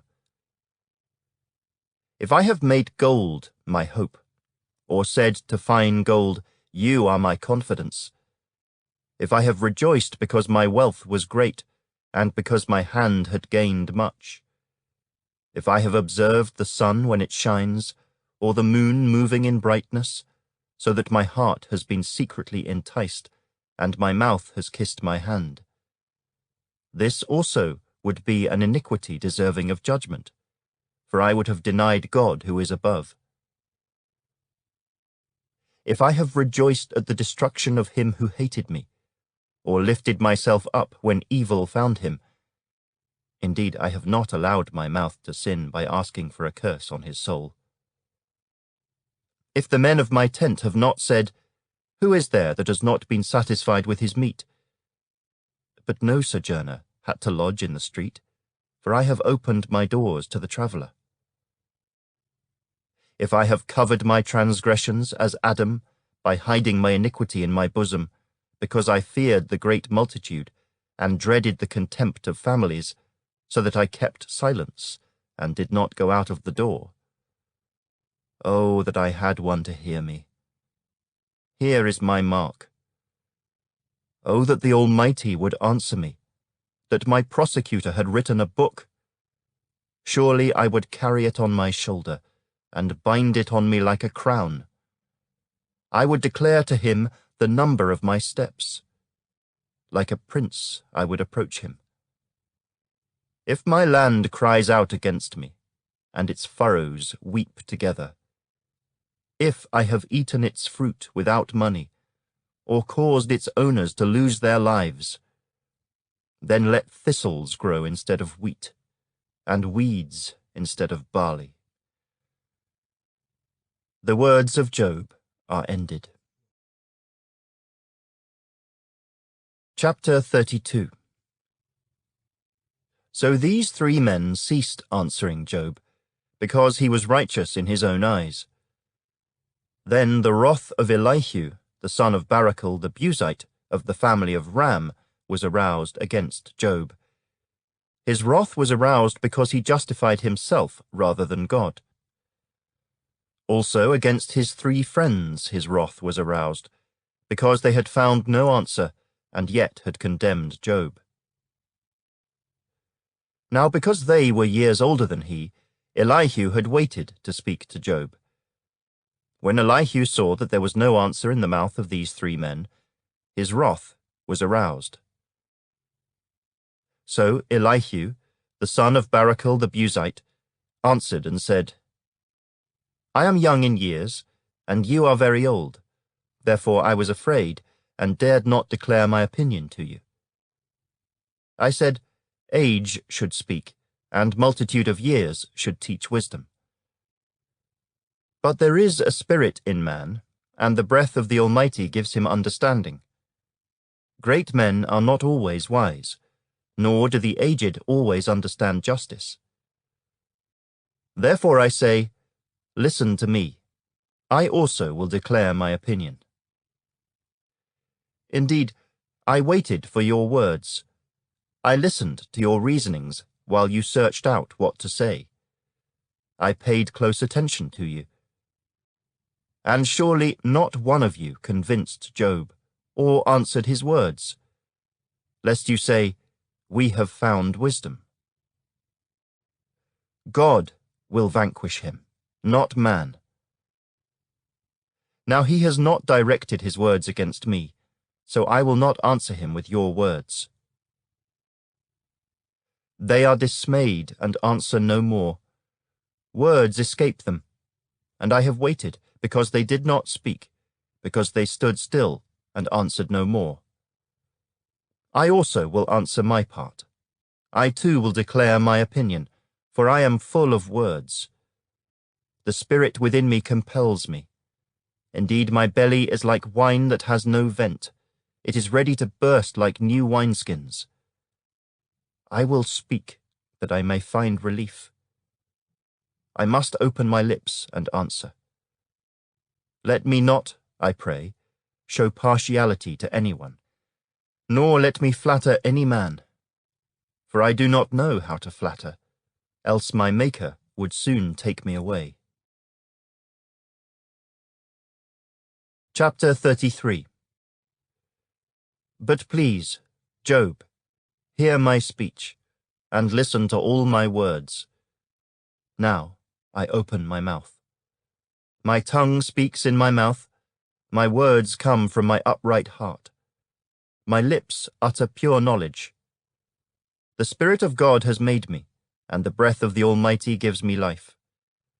If you can answer me, set your words in order before me. Take your stand. Truly, I am as your spokesman before God. I also have been formed out of clay. Surely no fear of me will terrify you, nor will my hand be heavy on you. Surely you have spoken in my hearing, and I have heard the sound of your words, saying, I am pure, without transgression, I am innocent, and there is no iniquity in me. Yet he finds occasions against me. He counts me as his enemy. He puts my feet in the stocks, he watches all my paths. Look, in this you are not righteous.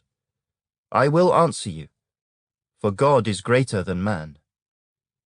Why do you contend with him? For he does not give an accounting of any of his words. For God may speak in one way or in another, yet man does not perceive it.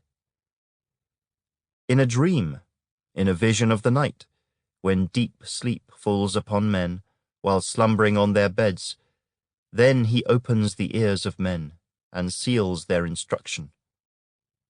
In order to turn man from his deed, and conceal pride from man, he keeps back his soul from the pit, and his life from perishing by the sword. Man is also chastened with pain on his bed, and with strong pain in many of his bones, so that his life abhors bread, and his soul succulent food.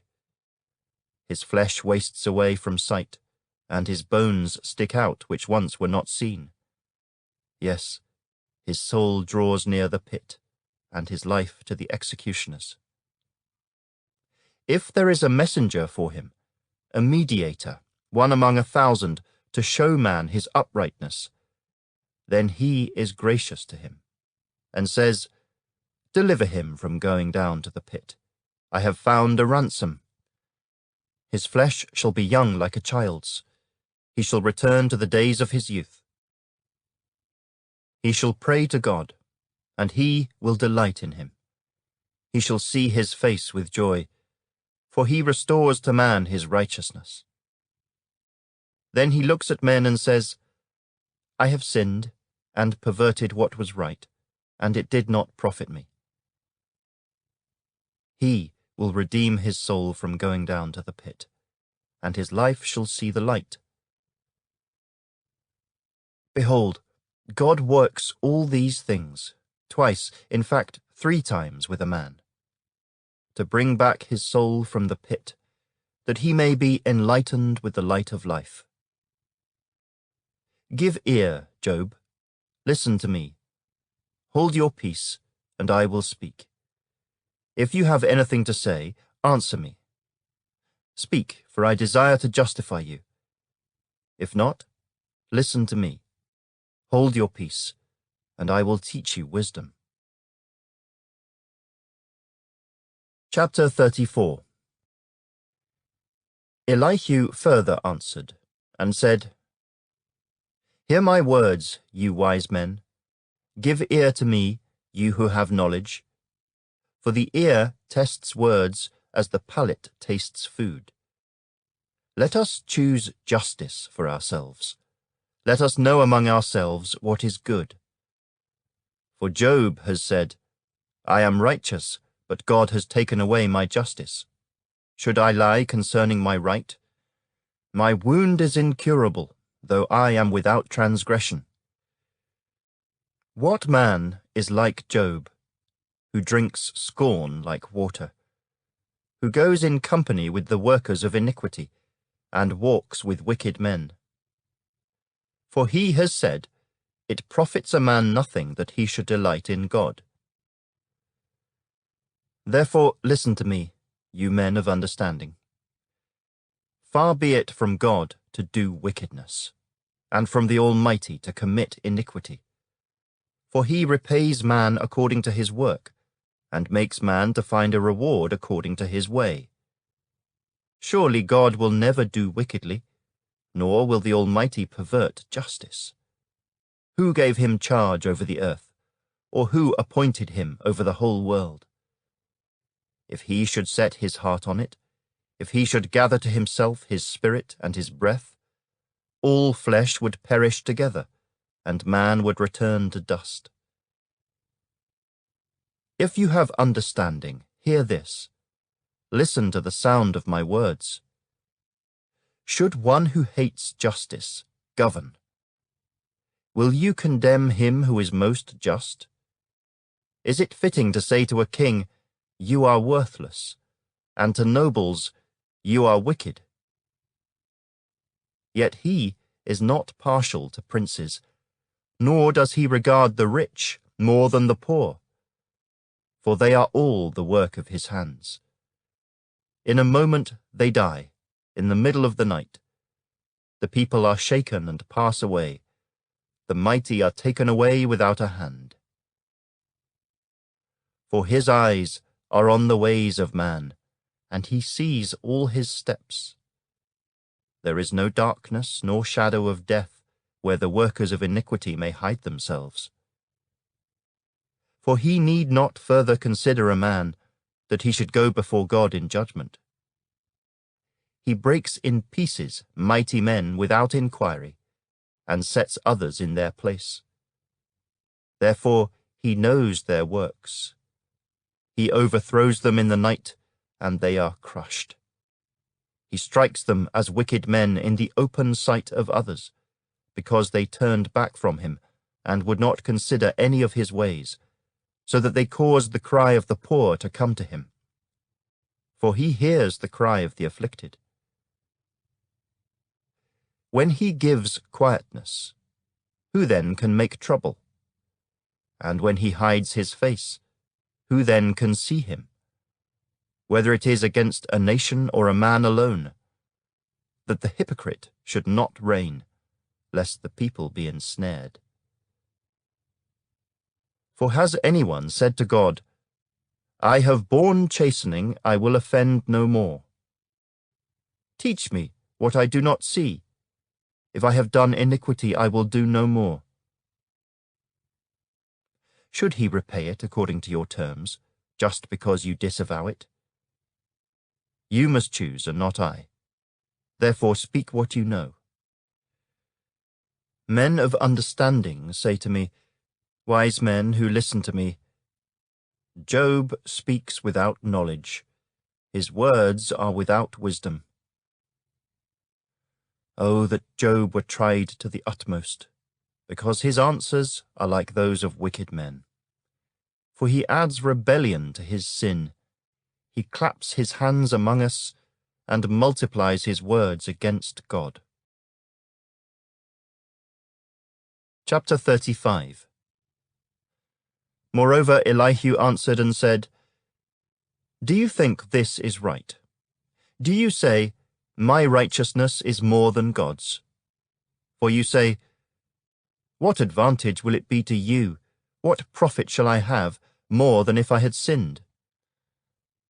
I will answer you, and your companions with you. Look to the heavens and see, and behold the clouds. They are higher than you. If you sin, what do you accomplish against him? Or if your transgressions are multiplied, what do you do to him? If you are righteous, what do you give him? Or what does he receive from your hand? Your wickedness affects a man such as you, and your righteousness a son of man. Because of the multitude of oppressions, they cry out. They cry out for help because of the arm of the mighty. But no one says, Where is God my Maker, who gives songs in the night, who teaches us more than the beasts of the earth, and makes us wiser than the birds of heaven? There they cry out, but he does not answer, because of the pride of evil men. Surely God will not listen to empty talk, nor will the Almighty regard it. Although you say you do not see him, yet justice is before him, and you must wait for him. And now, because he has not punished in his anger, nor taken much notice of folly, therefore Job opens his mouth in vain. He multiplies words without knowledge. Chapter 36. Elihu also proceeded and said, Bear with me a little, and I will show you that there are yet words to speak on God's behalf. I will fetch my knowledge from afar. I will ascribe righteousness to my Maker, for truly my words are not false. One who is perfect in knowledge is with you. Behold, God is mighty, but despises no one. He is mighty in strength of understanding. He does not preserve the life of the wicked, but gives justice to the oppressed. He does not withdraw his eyes from the righteous, but they are on the throne with kings, for he has seated them forever, and they are exalted. And if they are bound in fetters, held in the cords of affliction, then he tells them their work and their transgressions, that they have acted defiantly. He also opens their ear to instruction, and commands that they turn from iniquity. If they obey and serve him, they shall spend their days in prosperity, and their years in pleasures. But if they do not obey, they shall perish by the sword, and they shall die without knowledge. But the hypocrites in heart store up wrath. They do not cry for help when he binds them. They die in youth, and their life ends among the perverted persons. He delivers the poor in their affliction, and opens their ears in oppression. Indeed, he would have brought you out of dire distress, into a broad place where there is no restraint, and what is set on your table would be full of richness. But you are filled with the judgment due the wicked. Judgment and justice take hold of you. Because there is wrath, beware lest he take you away with one blow. For a large ransom would not help you avoid it. Will your riches or all the mighty forces keep you from distress? Do not desire the night when people are cut off in their place. Take heed, do not turn to iniquity. for you have chosen this rather than affliction. Behold, God is exalted by his power. Who teaches like him? Who has assigned him his way, or who has said, "You have done wrong"? Remember to magnify his work, of which men have sung. Everyone has seen it. Man looks on it from afar. Behold, God is great, and we do not know him, nor can the number of his years be discovered. For he draws up drops of water, which distill as rain from the mist, which the clouds drop down and pour abundantly on man. Indeed, can anyone understand the spreading of clouds, the thunder from his canopy? Look, he scatters his light upon it, and covers the depths of the sea. For by these he judges the peoples. He gives food in abundance. He covers his hands with lightning, and commands it to strike. His thunder declares it, the cattle also, concerning the rising storm. Chapter 37. At this also my heart trembles, and leaps from its place. Hear attentively the thunder of his voice, and the rumbling that comes from his mouth. He sends it forth under the whole heaven, his lightning to the ends of the earth. After it a voice roars. He thunders with his majestic voice, and he does not restrain them when his voice is heard. God thunders marvelously with his voice. He does great things which we cannot comprehend. For he says to the snow, "Fall on the earth," likewise to the gentle rain, and the heavy rain of his strength. He seals the hand of every man, that all men may know his work. The beasts go into dens, and remain in their lairs. From the chamber of the south comes the whirlwind, and cold from the scattering winds of the north. By the breath of God ice is given, and the broad waters are frozen. Also with moisture he saturates the thick clouds. He scatters his bright clouds, and they swirl about, being turned by his guidance, that they may do whatever he commands them on the face of the whole earth. He causes it to come, whether for correction, or for his land, or for mercy. Listen to this, O Job. Stand still, and consider the wondrous works of God. Do you know when God dispatches them, and causes the light of his cloud to shine? Do you know how the clouds are balanced, those wondrous works of him who is perfect in knowledge? Why are your garments hot, when he quiets the earth by the south wind? With him have you spread out the skies, strong as a cast metal mirror? Teach us what we should say to him, for we can prepare nothing because of the darkness. Should he be told that I wish to speak? If a man were to speak, surely he would be swallowed up. Even now, men cannot look at the light when it is bright in the skies, when the wind has passed and cleared them. He comes from the north as golden splendor. With God is awesome majesty. As for the Almighty, we cannot find him. He is excellent in power, in judgment, and abundant justice. He does not oppress. Therefore men fear him. He shows no partiality to any who are wise of heart. Chapter 38. Then the Lord answered Job out of the whirlwind, and said, Who is this who darkens counsel by words without knowledge? Now prepare yourself like a man. I will question you, and you shall answer me.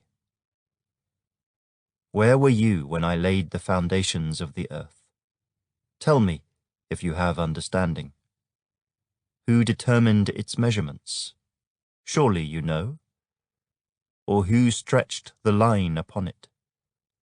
To what were its foundations fastened? Or who laid its cornerstone, when the morning stars sang together, and all the sons of God shouted for joy? Or who shut in the sea with doors, when it burst forth and issued from the womb? When I made the clouds its garment, and thick darkness its swaddling band? When I fixed my limit for it, and set bars and doors? When I said, "This far you may come, but no farther, and here your proud waves must stop"? Have you commanded the morning since your days began, and caused the dawn to know its place, that it might take hold of the ends of the earth, and the wicked be shaken out of it? It takes on form like clay under a seal, and stands out like a garment. From the wicked their light is withheld, and the upraised arm is broken. Have you entered the springs of the sea? Or have you walked in search of the depths? Have the gates of death been revealed to you? Or have you seen the doors of the shadow of death? Have you comprehended the breadth of the earth? Tell me, if you know all this. Where is the way to the dwelling of light? And darkness, where is its place, that you may take it to its territory, that you may know the paths to its home? Do you know it because you were born then, or because the number of your days is great? Have you entered the treasury of snow, or have you seen the treasury of hail, which I have reserved for the time of trouble, for the day of battle and war? By what way is light diffused, or the east wind scattered over the earth? Who has divided a channel for the overflowing water, or a path for the thunderbolt, to cause it to rain on a land where there is no one, a wilderness in which there is no man? To satisfy the desolate waste, and cause to spring forth the growth of tender grass? Has the rain a father? Or who has begotten the drops of dew? From whose womb comes the ice, and the frost of heaven, who gives it birth? The waters harden like stone, and the surface of the deep is frozen. Can you bind the cluster of the Pleiades, or loose the belt of Orion? Can you bring out Mazzaroth in its season, or can you guide the great bear with its cubs? Do you know the ordinances of the heavens? Can you set their dominion over the earth? Can you lift up your voice to the clouds, that an abundance of water may cover you? Can you send out lightnings, that they may go and say to you, "Here we are"? Who has put wisdom in the mind? Or who has given understanding to the heart?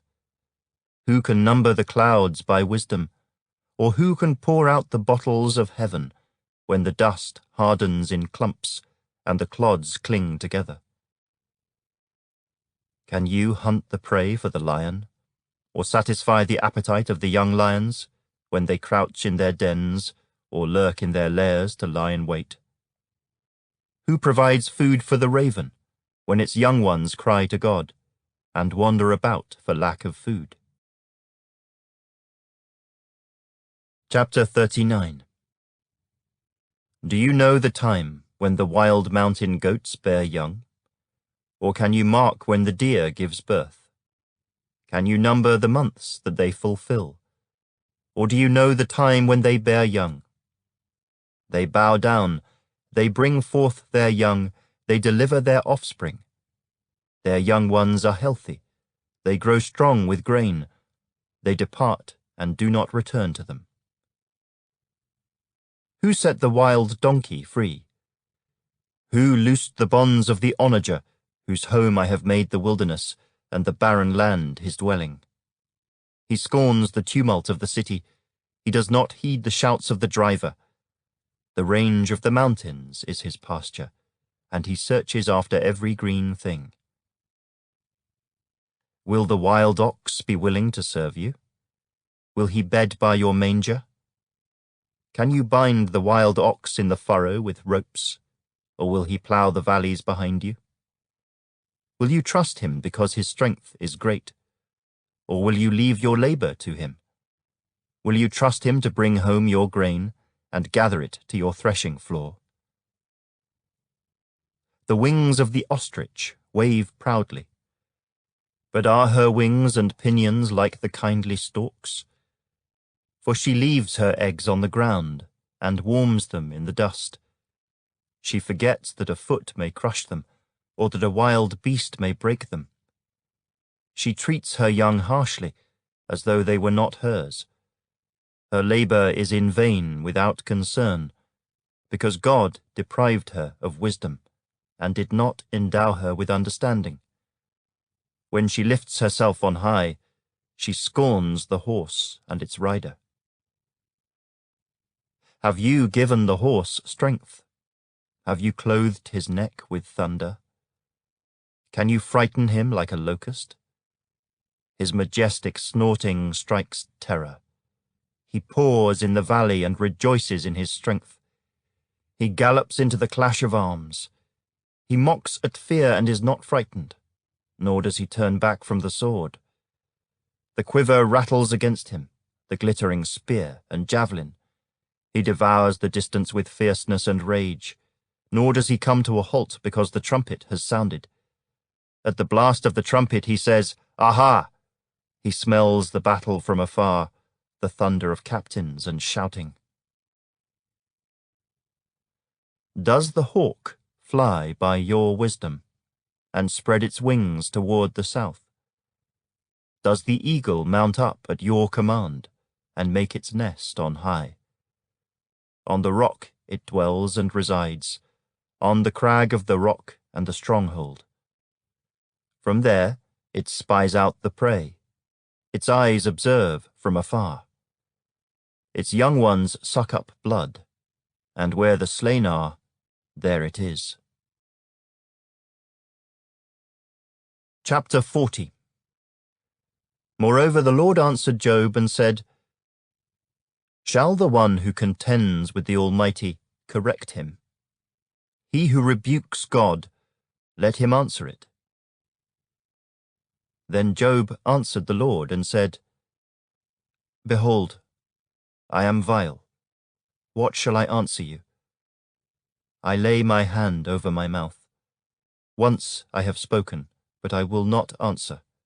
Yes, twice, but I will proceed no further. Then the Lord answered Job out of the whirlwind and said, Now prepare yourself like a man. I will question you, and you shall answer me. Would you indeed annul my judgment? Would you condemn me that you may be justified? Have you an arm like God, or can you thunder with a voice like his? Then adorn yourself with majesty and splendor, and array yourself with glory and beauty. Disperse the rage of your wrath. Look on everyone who is proud and humble him. Look on everyone who is proud and bring him low. Tread down the wicked in their place. Hide them in the dust together. Bind their faces in hidden darkness.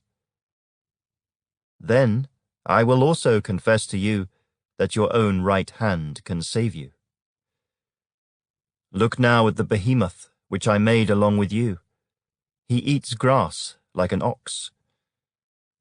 See now, his strength is in his hips, and his power is in his stomach muscles. He moves his tail like a cedar. The sinews of his thighs are tightly knit. His bones are like beams of bronze, his ribs like bars of iron. He is the first of the ways of God. Only he who made him can bring near his sword. Surely the mountains yield food for him, and all the beasts of the field play there. He lies under the lotus trees in a covert of reeds and marsh. The lotus trees cover him with their shade. The willows by the brook surround him. Indeed, the river may rage, yet he is not disturbed. He is confident, though the Jordan gushes into his mouth, though he takes it in his eyes, or one pierces his nose with a snare. Chapter 41. Can you draw out Leviathan with a hook, or snare his tongue with a line which you lower? Can you put a reed through his nose, or pierce his jaw with a hook? Will he make many supplications to you? Will he speak softly to you? Will he make a covenant with you? Will you take him as a servant forever? Will you play with him as with a bird, or will you leash him for your maidens? Will your companions make a banquet of him? Will they apportion him among the merchants? Can you fill his skin with harpoons, or his head with fishing spears? Lay your hand on him. Remember the battle. Never do it again. Indeed, any hope of overcoming him is false. Shall one not be overwhelmed at the sight of him? No one is so fierce that he would dare stir him up. Who then is able to stand against me? Who has preceded me that I should pay him? Everything under heaven is mine. I will not conceal his limbs, his mighty power, or his graceful proportions. Who can remove his outer coat? Who can approach him with a double bridle? Who can open the doors of his face with his terrible teeth all around? His rows of scales are his pride, shut up tightly as with a seal. One is so near another that no air can come between them. They are joined one to another, they stick together and cannot be parted. His sneezings flash forth light, and his eyes are like the eyelids of the morning. Out of his mouth go burning lights, sparks of fire shoot out. Smoke goes out of his nostrils as from a boiling pot and burning rushes. His breath kindles coals, and a flame goes out of his mouth. Strength dwells in his neck, and sorrow dances before him. The folds of his flesh are joined together, they are firm on him and cannot be moved. His heart is as hard as stone, even as hard as the lower millstone. When he raises himself up, the mighty are afraid. Because of his crashings they are beside themselves. Though the sword reaches him, it cannot avail, nor does spear, dart, or javelin. He regards iron as straw, and bronze as rotten wood. The arrow cannot make him flee. Slingstones become like stubble to him. Darts are regarded as straw. He laughs at the threat of javelins. His undersides are like sharp potsherds. He spreads pointed marks in the mire. He makes the deep boil like a pot. He makes the sea like a pot of ointment. He leaves a shining wake behind him. One would think the deep had white hair. On earth there is nothing like him, which is made without fear. He beholds every high thing. He is king over all the children of pride. Chapter 42. Then Job answered the Lord, and said, I know that you can do everything, and that no purpose of yours can be withheld from you. You asked, Who is this who hides counsel without knowledge? Therefore, I have uttered what I did not understand, things too wonderful for me, which I did not know. Listen, please, and let me speak. You said, I will question you, and you shall answer me. I have heard of you by the hearing of the ear, but now my eye sees you. Therefore, I abhor myself, and repent in dust and ashes. And so it was, after the Lord had spoken these words to Job, that the Lord said to Eliphaz the Temanite, My wrath is aroused against you and your 2 friends, for you have not spoken of me what is right, as my servant Job has. Now therefore, take for yourselves 7 bulls and 7 rams, go to my servant Job, and offer up for yourselves a burnt offering, and my servant Job shall pray for you. For I will accept him, lest I deal with you according to your folly, because you have not spoken of me what is right, as my servant Job has. So Eliphaz the Temanite, and Bildad the Shuhite, and Zophar the Naamathite went and did as the Lord commanded them. For the Lord had accepted Job. And the Lord restored Job's losses when he prayed for his friends. Indeed, the Lord gave Job twice as much as he had before. Then all his brothers, all his sisters, and all those who had been his acquaintances before came to him and ate food with him in his house. And they consoled him and comforted him for all the adversity that the Lord had brought upon him. Each one gave him a piece of silver, and each a ring of gold. Now the Lord blessed the latter days of Job more than his beginning. For he had 14,000 sheep, 6,000 camels, 1,000 yoke of oxen, and 1,000 female donkeys. He also had 7 sons and 3 daughters. And he called the name of the first Jemimah, the name of the second Keziah, and the name of the third Keren-Happuch. In all the land were found no women so beautiful as the daughters of Job, and their father gave them an inheritance among their brothers. After this, Job lived 140 years, and saw his children and grandchildren for 4 generations. So Job died, old and full of days.